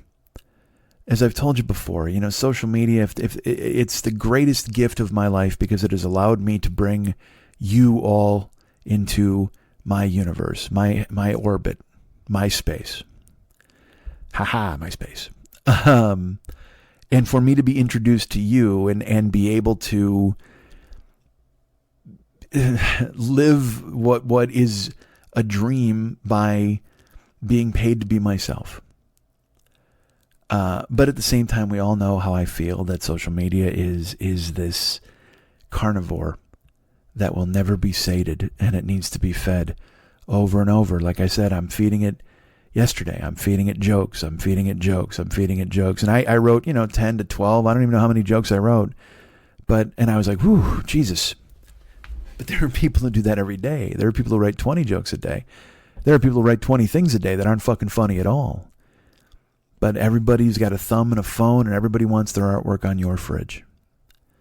It's a strange thing, and it's leading people to be dumber, in my opinion. It's leading people to be sloppier and to make more mistakes, and just, it truly, in journalism, there are people who try to get a scoop out there. There are all these people who make up stuff. There's a rumor now that the Bears are going to make a trade for a quarterback. Well, all these guys who aren't certified journalists are all trying to break the story with what is essentially their prediction that they're throwing shit against a wall, and if it happens the way they say it does, they can go ahead and lean at that as bona fides and try to increase their footprint and maybe get a job in the industry. I don't know. It's such an odd dynamic. But then there are people who are alone, and I'll see stuff on Facebook where somebody will post something. They'll be like, hey. There'll be those dumb memes that go around that'll say stuff like, this should be fun. Tell me the first time we met and your first impression of me. And I'm not sure that there's much more sadness in the world than I could ever feel than when I see one of those posted and it said it's been up for 5 hours and it has no answers. And it's funny because I know David. He and I, we've talked about social media. I know he thinks that's hilarious. He thinks it's so funny when someone takes a swing and a miss like that. But for me, everybody who posts something like, "Hey man, I'm where are you watching the Super Bowl tonight?" and nobody answers them. It's this entire globe full of Eleanor Rigby's. who have no one to answer back their questions. And social media is their lifeline. It's their godsend. It's their way to feel that they're communicating with anybody, anyone at all. They're just trying to be heard. But in their haste to be heard, it's led some people to sacrifice clear thought. It's led people to sacrifice precision, I guess would be the word I would use. Because, I told you that those guys I went to school with died. And there were tributes written for them on Facebook by people that I know. And in each of these tributes, there were 3 total. Look, there was a bunch of people who wrote things, and I remember him. And again, everybody's that thing where they turn it around to them. Someone's like, there was, one of the guys who died, his girlfriend, who's not on Facebook, she posted through his account because his brother said, okay, let's do this, because she wanted to say something. And she posted a couple of photos, and she said, Paul loved all of you, and I would hear all your stories, blah, blah, blah. And then there were people who would just jump in and they would address his brother instead of talking to her, or they would just say, oh, well, when I saw him, I did this. That, like, they all want to say what happened in their lives with him. Everybody wants to make sure that you hear their story, their anecdote, their sadness. Oh my God, I'm sad. I'm more sad. I'm the saddest. That's what everybody's clamoring to do, to be heard above the din. But there were these tributes, and one was a very heartfelt tribute that was like 3 paragraphs, and it was a guy from a guy I know who was a great friend of one of the guys who died. And then there was another tribute from another guy who I know was a great friend of the other guy who died. And they wrote these long, remembrances of the times they spent with their friend, and, saying a prayer and prayers up for his family. And I hope whatever he's doing now, he's in a better place, all that stuff. And in each one of these tributes, the authors, in writing about guys they knew for over 35 years, each one of them misspelled the names of the guys who died. What? How the fuck do you even begin to make that mistake? The very fact that you're eulogizing someone, that you're memorializing someone, that's an undertaking. That's you inserting yourself into the end of their life and trying to make sense of it for a crew, a crowd, a group, whomever you can reach. And that's the problem with so much reach. People just splash anything they want out there and they don't double check it. How do you not double check the names of the guys who fucking died? You knew them. You played golf with them. You hung out with them. What the fuck? Have some care in what you do. Have some care for the memory of the people you've known 2/3 of your life. That's just fucking scary that you could make that mistake and then not correct it for days. And then also, nobody else corrected them in the comments, because what do you say? I wanted to, I thought about it. No, what are you to fucking do? Insert yourself into this bullshit because it's just bad enough, because that's all it is it's bullshit. It's terrible. But it also puts a new spin on the fact that I'm telling you, we are dying every single second. Each second that passes is a second that brings us closer to death. And that's a scary proposition in its own right. But now I got to worry. Now I got to wonder.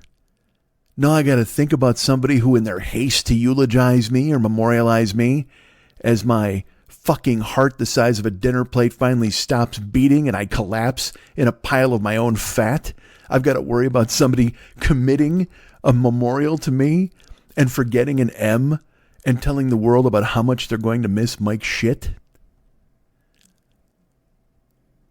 That's goddamn terrifying. You guys can get me at mike@MikeSchmidtComedy.com. You guys can be my friend at Facebook.com/the40-year-old-boy. You can follow me at Twitter.com/the40-year-old-boy. You can follow me at all sorts of places. Are you thinking about following me? You should be, because I'm all over the goddamn joint. I'm at Snapchat.com/the40-year-old-boy. That's a lie. I'm at Snapchat. I don't know. I don't even know what the address is. If you get an app on your phone, I'm at Instagram. I'm Mike40YOB on Instagram. I'm Mike40YOB on Snapchat. I'm Mike40YOB on TikTok. I'm Mike40YOB on Venmo.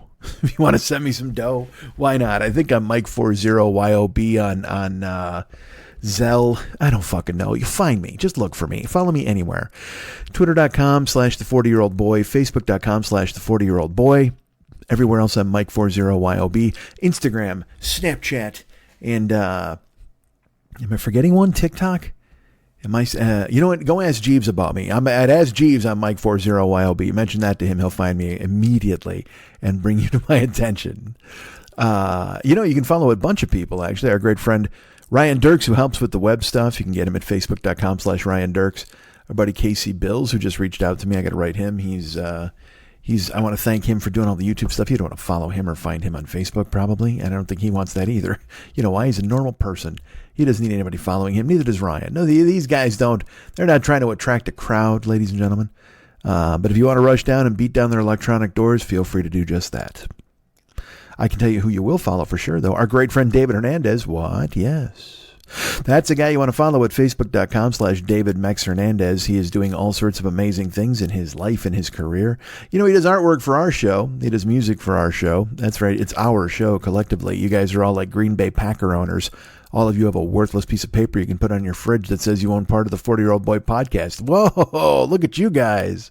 Don your green and gold apparel and come and meet me. Or it's red and black probably for mine, I would think. We don't want to have you wearing the Packer gear. But goddamn, that's the cruelty of having to hate the Packers in my division, having them to be the biggest rivals of the Bears. Those uniforms are fucking clean as hell, and I love them. I wish I didn't. But you guys put on your red and black. Don, we now are red and black apparel, and find me. Why am I talking about me? We're supposed to be talking about Mex. Facebook.com/David Mex Hernandez. He does the artwork for this show. He does the music for this show. But he also does things for himself. That's right. If you go to Facebook.com/David Mex Hernandez and you go into his photos, he's got files and folders of the artwork he's done for himself, for me, for all sorts of different things. He's got a closed group on Facebook called This Is Dumb, That's Dumb, You're Dumb, I'm Dumb. You want to become a member of that? You can do that. Try to become a member. He'll send you some questions. You answer those. And then you're in there and you're making fun of the world. Isn't that fun? That's something you want to do. You're staring at a lima bean who looks like a listener.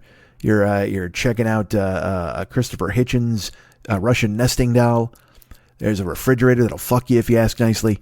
There's a ginger. That's Ginger Fridge, right? And then there's also who's the hot redhead. There's all sorts of people in there. There's Slumpus McGrumpus. He's in there. Oovie McGroovy might also be there. I don't know if he is or not. But Slumpus McGrumpus is definitely in there. What you want to do is find it on Facebook. This is dumb, that's dumb, you're dumb, I'm dumb. And you join it and you're in there and they're there and you're excited to be a part of it. That's what you should do. Go through David's photos and see the artwork he's done for me and, our show, the Westside 86 Jokers fan club page. Stuff he's done for the Mike Schmidt Facebook page. You know, he used to do the artwork there for me on my picture, but now it's just my picture. Because he's a tied up man. He's a very busy gentleman. He's got all sorts of other stuff going on, and you're wondering what else he could be doing besides the art and the music for me and then the closed group. Well, you know what? Brace yourselves, ladies and gentlemen. This man has a podcast. What the fuck? You're goddamn right. The guy's got a podcast that's available right now in the iTunes store. You can check it out. It's fantastic. It's glorious. It is called, brace yourselves,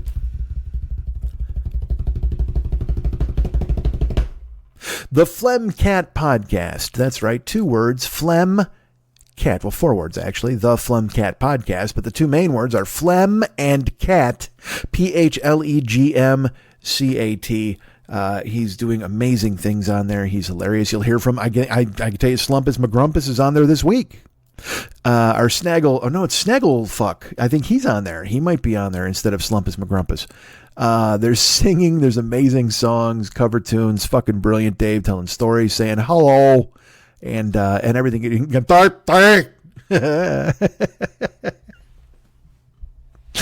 Run a crossing pattern. Maybe he makes Trubiscuit. Maybe you put Trubiscuit in the fucking in the Phlegm Cat. That'd be funny for me. All right, so the Flemcat podcast is available now wherever you find awesome podcasts, like the Apple Podcast Space, which I guess is also the iTunes podcast store, Stitcher. I think he's on Pandora.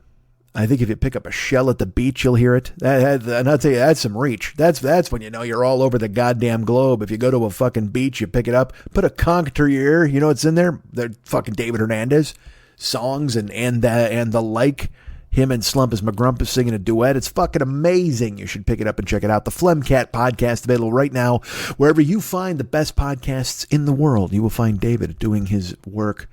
Hawking his wares, doing amazing things. So go check it out right now. The Flemcat podcast, all over the place. Now, also, did you know that David, like I said, he's a very talented artist. You can see the work he does for himself. You can see the stuff he does in his closed group, stuff he's done for the Westside 86 Jokers page, stuff he's done for my page, and also, folks, he can do that for you. What? Yes, you can hire him right now to do work for you. He can do your Facebook caricature. He can paint your aunt. Whatever you want him to do, he can paint your dog. He can make a Christmas ornament of your son, and you can hang that in the fall. Well, I don't know why in the fall. You know why? Because it's beautiful. That's why. Hang it in the spring and look at it all year round. All of his artwork deserves to be fucking stared at by you and everybody you love. So go ahead and hire our great friend David Hernandez. He's available right there on Facebook. You can go ahead and sort through, see the caricatures, see some of the work he's done for other people. See all of the other things he's done, but also you can go to his website. Now on his website, you'll also see other artwork that he's done. I don't even know if he has this on his Facebook page, but there's artwork on his website, artwork on his Facebook page, artwork that you need to involve yourself in and check out immediately by going to his website. That's artbydmh.com, artbydmh.com. Cancer isn't free, and the challenges don't end when treatment is finished. For cancer survivors in their 20s and 30s, the stacks of medical bills, empty savings accounts, and time away from work can be catastrophic. No one should have to choose between seeing their doctor or keeping the lights on, or make the decision to skip their medication because they need to feed their families. Yet these are the choices that too many young adult cancer survivors make every day, and COVID-19 has added an extra layer of financial stress and uncertainty. The SAM Fund and Expect Miracles Foundation have provided over $2.5 million in grants to young adults across the country, but the need is greater than ever due to the pandemic. Please join us in supporting their efforts by making a donation to Expect Miracles Foundation's SAM Fund program today. To learn more or make a donation, visit thesamfund.org. That's thesamfund.org.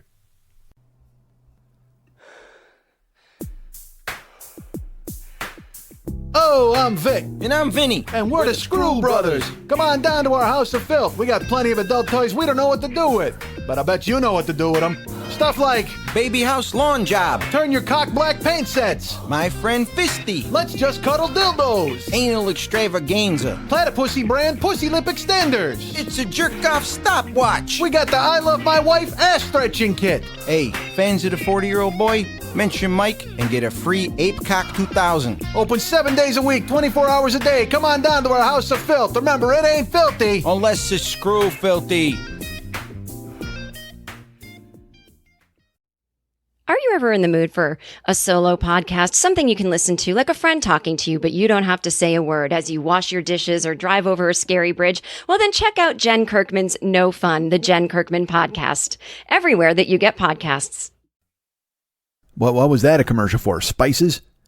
What was that a commercial for? Underpants? I don't know. I don't know who dives in to sponsor the show. We've got commercials running back and forth, beginning of the show, end of the show, here in the middle of the goddamn show. I'm a commerce factory. Look at me counting all my pennies and bringing them home. I'm excited to do it. You should be excited to do it. We should all be excited to do it, ladies and gentlemen. Whoever that sponsor was, buy 10 of their things. Like I said, I don't know if it's audiobooks. I don't know if it's fucking real estate. I don't know if it's goddamn underpants. Whatever it is. Go buy all of it, for fuck's sake. That's the plan. That's when we take over the world. When you guys start buying all that stuff, then I'll get, I don't know, a nickel from all of it. I think I get a nickel from every sale. These are lies. I've not negotiated anything. I've signed my life away just to have myself a commercial-laden show. Isn't that fantastic? And those commercials happen because I'm part of the Misfit Toys Co-op. What? Yes, that's right. I'm part of the Misfit Toys Co-op. Along with Jimmy Pardo, Matt Belknap, Elliot, and Garen, the gang over there at Never Not Funny. Doug Benson at Doug Loves Movies, Todd Glass at the Todd Glass Show, No Fun Show with our great friend Jen Kirkman, and of course Jonah Ray with his show, Let Me Watch Your Movie With You. That's our friend Jonah Ray. So that's Doug and Todd and Jen and Jonah and Jimmy and Matt and Garen and Elliot and me, all of us together in the Misfit Toys podcast co-op. Download those shows, write them a note telling them how much you love me. Don't do that. Please don't do that. They barely know I'm part of the co-op. Jimmy knows, but the rest of them are all kind of like, who's this fella? Which is a lie. I'm friends with them, but at the same time, they're all big stars. Todd's a fucking monster. Jen's a giant. Jonah's a ridiculous force of nature. Doug is Doug. Doug is just look, Doug set the Guinness World Record for being a man who lives without lungs. He's just filled with dope smoke. That's what the guy is. He doesn't even need breath anymore. His whole body is filled. He's got he will never have any sort of attack. He can't be pierced by bullets because of all the bong resin that's built up on the inside of him. He's just that fucking kind of guy. He's like a fucking weed cyborg. I can't hold a candle to that. And if I did, it would be terrible because I would burn his hair and then I would get high off of it because that guy is just fucking TH and goddamn C. And maybe even CBD. And the D stands for Doug. But that's the Misfit Toys Co-op. Me, Never Not Funny, Doug Loves Movies, Todd Glass Show, No Fun with Jen Kirkman, and Let Me Watch Your Movie With You with Jonah Ray. Go check out those shows. Download them. While you're there, we've got a sponsor who sponsors our show, a lovely and talented sponsor who handles our podcast with aplomb. Aplomb? I don't know how you pronounce that. I think it's a plum. I think it's just a plum. But he's a wonderful guy and a terrific sponsor, and he's someone that we consider part of the Never Not Funny Misfit Toys co-op family. No, we don't. He's got his own co-op family going on, but at the same time, he's friend of the 40-year-old boy. That's all that matters. He's grandfathered in. He's like, all right, if you've watched Goodfellas, if I'm Joe Pesci in this podcast area, then for the 40-year-old boy, then he's Ray Liotta in that. No, I apologize. I guess I'm Jimmy Conway. No, I'm Pesci. Yeah, I'm Pesci because I'm mobbed up, but he can never be part of it because he's Ray Liotta. He's on the outs. So I'm with the Misfit Toys Co-op. I'm in there, and Jimmy's De Niro. No, he's not. Because De Niro's not in it either. This whole metaphor just fell apart on its face. I knew I had something though, didn't I? He's in my thing. I'm Pesci, but he's Liotta, so he can never really be part of the family. But he's a friend of the show, so he's a friend of ours. I can say he's a friend of ours. All right, you know what? He's like Donnie Brasco, and I'm Pacino. I'm just fucking this schlub who makes Coca Van. Coca Van, is that what he made? Yeah, the chicken. And fucking and so I have to say that Donnie Brasco's a friend of ours, and I have to bring him to meet Michael Madsen, and then we're all trying to bust open fucking parking meters and make a dime. It's fucking terrible. But anyway, who cares? The bottom line is, this sponsor of our podcast is another podcast called The Paranoid Strain by our good friend Fearful Jesuit. He's an amazing man. You can go ahead and download the show. His newest episode is up. Now I will tell you, it is a greatest hit. It is the first of 7 parts from his first reality episode that he did. These are archive presentations, is what he's calling them. The new stuff for his show will start about 6 weeks. I think 6 weeks from today, or 6 weeks from tomorrow, or 6 weeks from this week. I don't know. It depends on when you're fucking hearing this. It'll start in about 6 weeks. So we're probably looking at the beginning of April. That's what I would guess. So, but it doesn't matter because there's so much content to be downloaded over there now. You should absolutely go and check it out. It's the Paranoid Strain podcast. You can write him a note as well. theparanoidstrain@gmail.com. theparanoidstrain@gmail.com. Write him a note and go, hey, dude, I love you and I love Mike. And he'll be like, what the hell? This sounds amazing.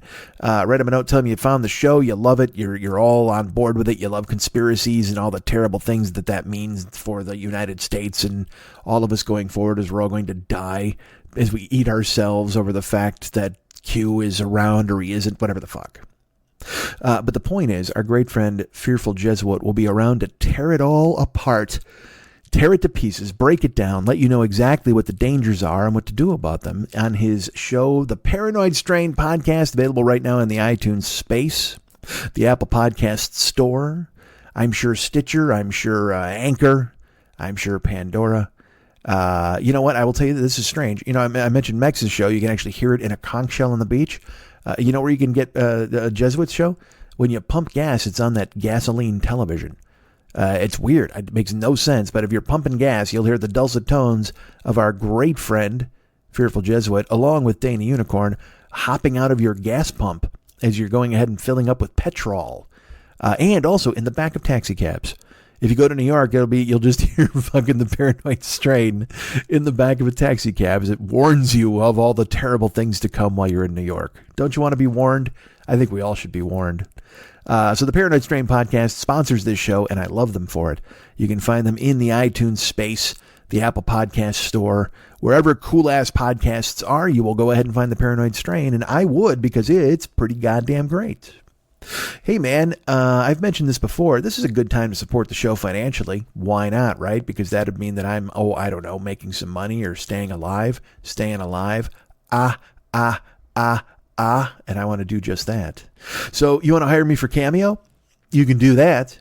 Hire me for a Cameo and just be like, hey, look at this dude. He's going to call me. And then I'll call and leave you a message. And if you want me to, like right now, if you want me to taunt a Kansas City Chief fan and go, ho, ho, you guys lost, I'm happy to do that.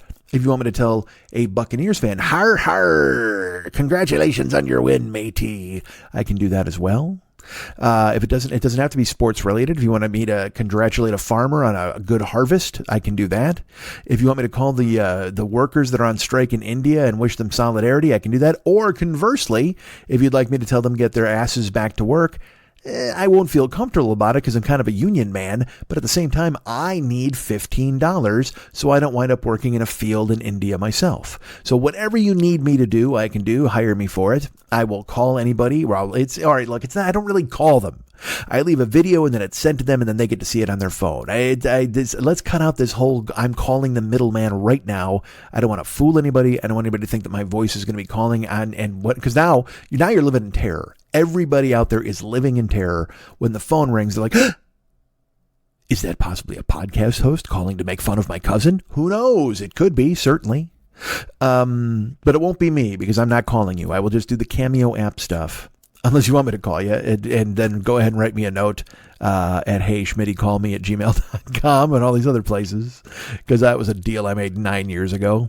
I think I still have 3 phone calls to make. I should probably call people. It's the pandemic. But that's another thing. Then I go, well, these people don't really want to hear from me, but they wrote me with their fucking phone numbers. I'm a weirdo.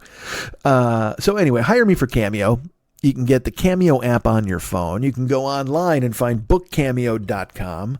You'll find me in my gigantic size 8 hat-wearing head in front of a green screen, no doubt. And I will be there to be booked. Pay me some cash. I'll leave a message for you or someone else that you might love or think about, or someone you think that you love, or someone you're thinking about loving, or someone you want me to sing. If you want me to call them and go, baby, I need your loving, I can do that too. Whatever you would like me to do. If you want me to sing to somebody, look, I will tell you this right now. If you want to book me in a Cameo to sing to somebody, please know that will be the last time you ever hear from that person.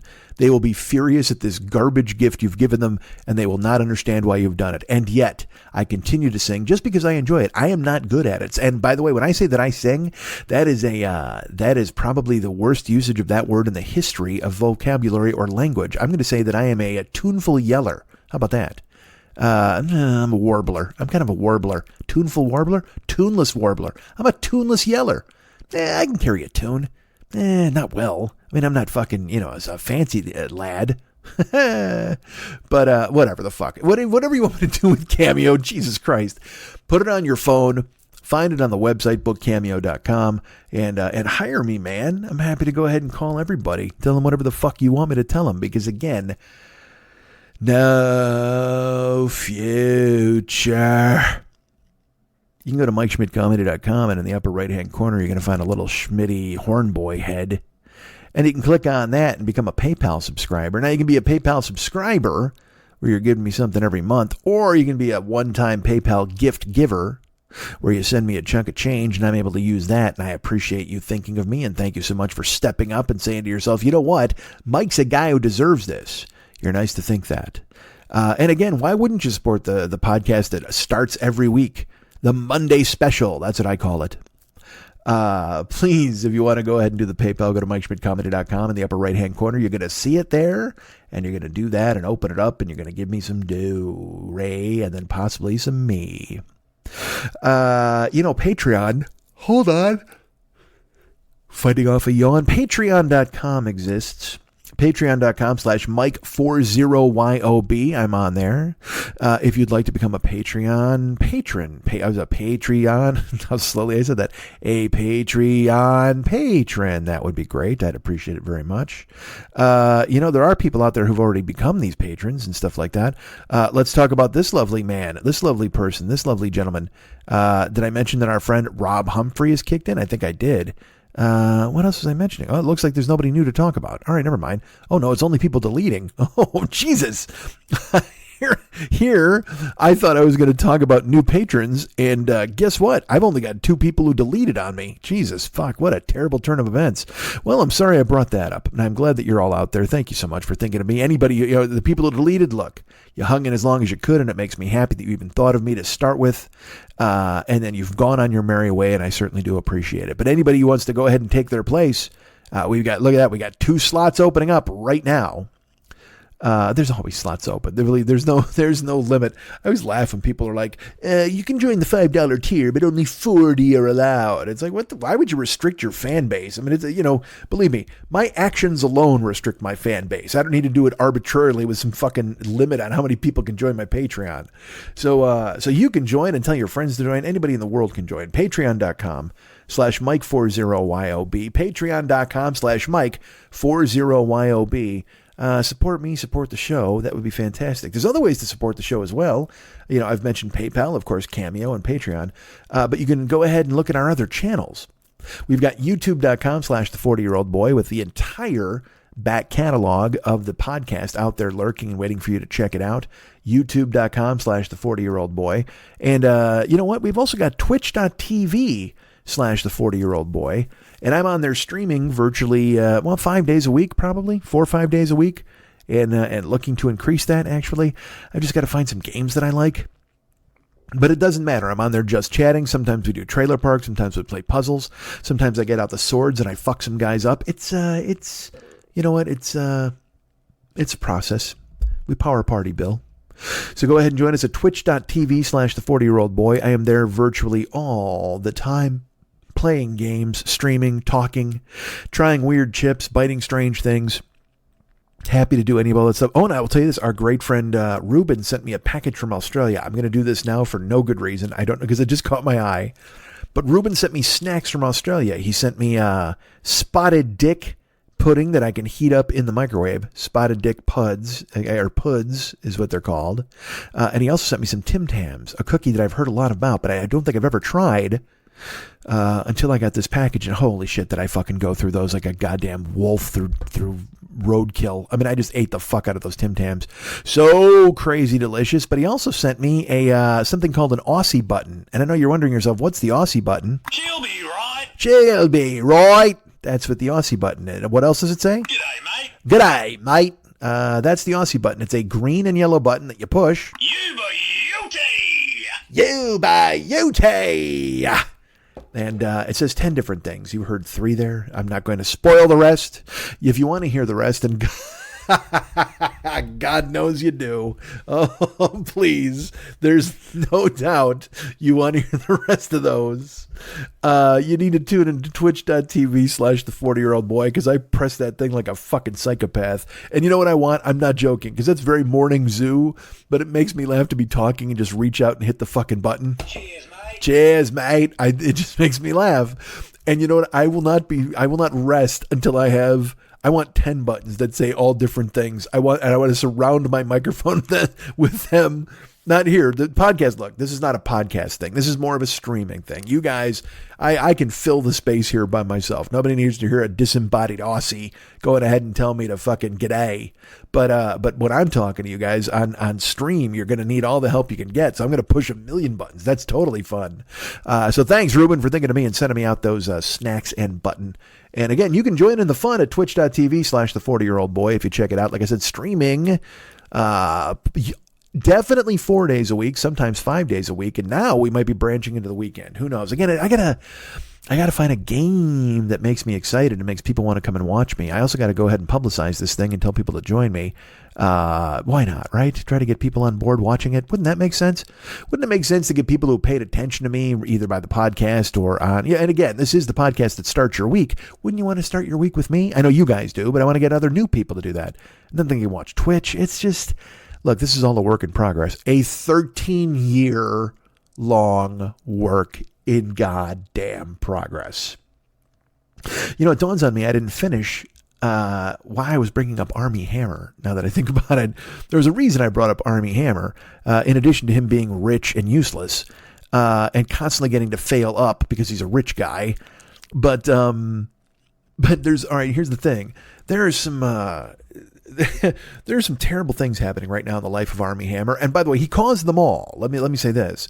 All right, he's a fucking freak, and there's nothing wrong with being a freak. I don't care. Be a kink. I'm not kink shaming. You want to be good game and whatever the fuck Dan Savage says. All those things are fine. But Army Hammer apparently is an incredibly rich narcissist monster, and these women have. He's a controlling guy, I guess, a Svengali, whatever the fuck. But also they published their the text messages from him, and his text messages are he's a little rough, and I guess he was kind of abusive with these chicks. And by kind of, I mean he was abusive. There's no such thing as kind of, but then he was manipulative and terrible in the texts. And I will say this, in the texts he told some woman that he wanted to like eat her, like he and like meant it, like in a way where he was like, it wasn't like I'm gonna go down on you or I want to eat your pussy. It was like he talked about eating her flesh. Okay. And now some woman has come out and said that he carved his initial like by her vagina or something like that. And then there's these, and it's funny. Here's how the dam breaks on these things. One person says one thing. A woman is brave enough to come forward because they're usually never fucking believed by people. And a woman comes forward, and then then a slew of women come forward to join her and back up her stories and say, this also happened to me. And then you're just like fucking horrified that anybody's had to go through this, and that the guy's gotten away with it for so fucking long. I mean, it's just awful. And then he put out a video of himself. He was driving in a car and he was with a guy friend, and then the guy gave him some powder and he licked it off his hand, and he was drinking beer while he was driving. I mean, he's falling apart. He's absolutely falling apart. But I read the text, and one of the texts, like I said, he literally was talking about consuming a woman. He's talking about eating her. And all right, when I first read it, all right, I have to admit, this is going to sound fucking weird, and I apologize. In my relationship with my ex, like, I would talk to my therapist, like, and I talked about how strong my feeling was at the time, when I was in that relationship, and how I couldn't, I actually said that in the therapy session where I was like, I said, I feel like I want to swallow her. Like, I don't even know how to explain how much and we talked about that. That came out. But when I read it from Army Hammer, I was like, I kind of recognize that feeling. It's a way of kind of connotating desire to the nth degree, like in the strongest possible terms. It's like you don't want to just hold that person's hand. You don't want to just be with them. You want them. You want to own them. It's just this. And I felt that, and not like a psycho, I promise you, but it just was this, I couldn't explain the urge that I was just like, I don't know how to explain to you how strongly I feel about this. And this is, 5 years ago, I'm in therapy talking about it, and that's going well. So I kind of, when I read his text and everybody jumped on him, I'm like, well, look, I kind of understand what he's saying here. He doesn't really mean he wants to eat the person. It's just this, you're trying to convey just how much of the person you want to, you want them to be a part of you almost. It's this weird, overwhelming thing. And then I read more of his texts and I went, oh no, he really wants to eat this person. And I'm like, holy shit. And so then, like I said, these women come forward with these other texts and talk about him like biting them and all these fucking crazy things. And then, because again, look, it's Hollywood. That shit, people talk about it and then it goes away. And then the next thing you know, he's in Wild Hogs 7 with Travolta. You know what I mean? Fucking Army Hammer's never going to be out of work. Or so you would think. Except Army Hammer is falling apart like a motherfucker, even though he's a billionaire and rich and good looking. And he gets dropped from a movie. And then he puts out a statement where he's like, I'm not going to let these bullshit stories derail my career. And then he gets dropped from another movie. And then his agent drops him. And his publicist drops him. Which in this town, there's always someone willing to spin your side of the story. There's always somebody running interference from you. Case in point, Louis C.K. Louis C.K.'s got Dave Becky shutting down the careers of the women who are going to talk about what he did in front of them. He's just running interference from him because he's his friend and his client, and he's going to make sure no matter what, he's going to be as ruthless as possible to keep the guy in the game. And so if you're someone who makes money for studios or makes money, period, for your team, they will go to bat with you or for you. And the agent will step up. The publicist will spin everything.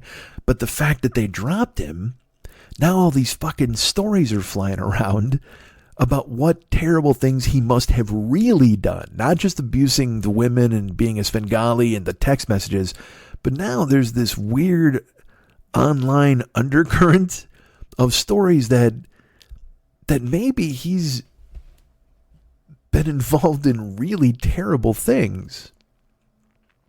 And I mean, it's going to be a real test to see if a billionaire can buy his way out of that. It's like, you know, I don't want to say, you know, he's Phil Spector or that, who is that fucking idiot on the HBO show who was crazy rich, or even Schultz from Foxcatcher who wound up killing the guy at the wrestling school. You know what I mean? It's these billionaires who go off the fucking reservation and you don't know what the fuck they got going on. But now, like, I want to hear the story. Like, part of me is hoping that he did eat somebody. That'd be fucking cool as hell. A billionaire Dahmer? That's just straight up Lecter bullshit. And we haven't had one of those guys in a long time. Like, we get crazy guys. Certainly there's weirdos and shit. But as far as a guy just straight up eating somebody, and then it turns out it's like a really good looking actor dude who's in The Social Network, that's fine. And look, when you watch The Social Network, if you thought to yourself that anybody in that movie was going to eat somebody, it was going to be fucking Jesse Eisenberg, right? Don't you think it was going to be him? Or certainly the way he played Zuckerberg, you're like, that's a dude who could eat somebody. I don't think the Winklevoss twins would eat anybody. But Army Hammer, if he's eating people, if he's eating people, you know what? I step up. I offer myself as tribute. I'm not going to just fucking die in the street and fucking collapse. See, that's the thing. That's an ignominious death. If I'm walking to my car and I stop and I'm fucking, like I said, grabbing my heart and going, man, what the fuck's happening here? I've taken 90 steps.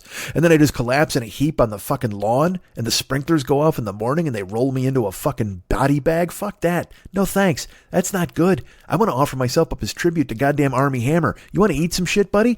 There's a lot of me fucking to go around. You could make me last for about a month and a half. Carve me up and put me in a goddamn freezer. If he's eating people, see, that's the way to go. See, nobody misspells my name at that point. If I'm the guy who was eaten by Army Hammer, I'm not going to be fucking, I mean, you will remember the M. You will absolutely remember the M in my last name if I wind up getting eaten by Army Hammer. I don't think there's any doubt. There's no tomfoolery. Nobody's going to fuck up. No shenanigans. Nobody's going to forget me and leave me behind. If I'm the dude, and look, there's the danger. I will tell you this. There is the danger that I could be known as the dude who was eaten by Army Hammer, which also I would not be fond of. I'd like to leave a legacy of some sort. I don't want to be just the guy who was eaten by Army Hammer.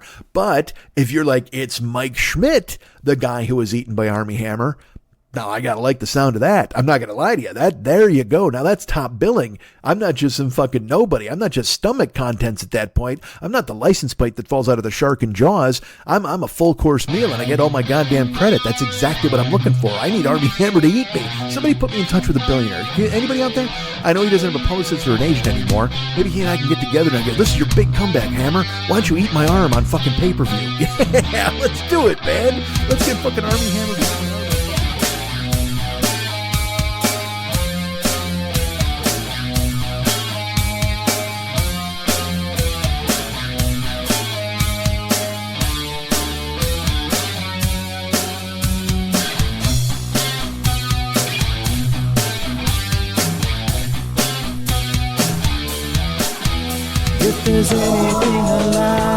more than me. It's people who like me. I love me, but if you love me, I love you. 'Cause you know why we both love me. How great am I? Let's talk about that for a while. And by while, I mean forever.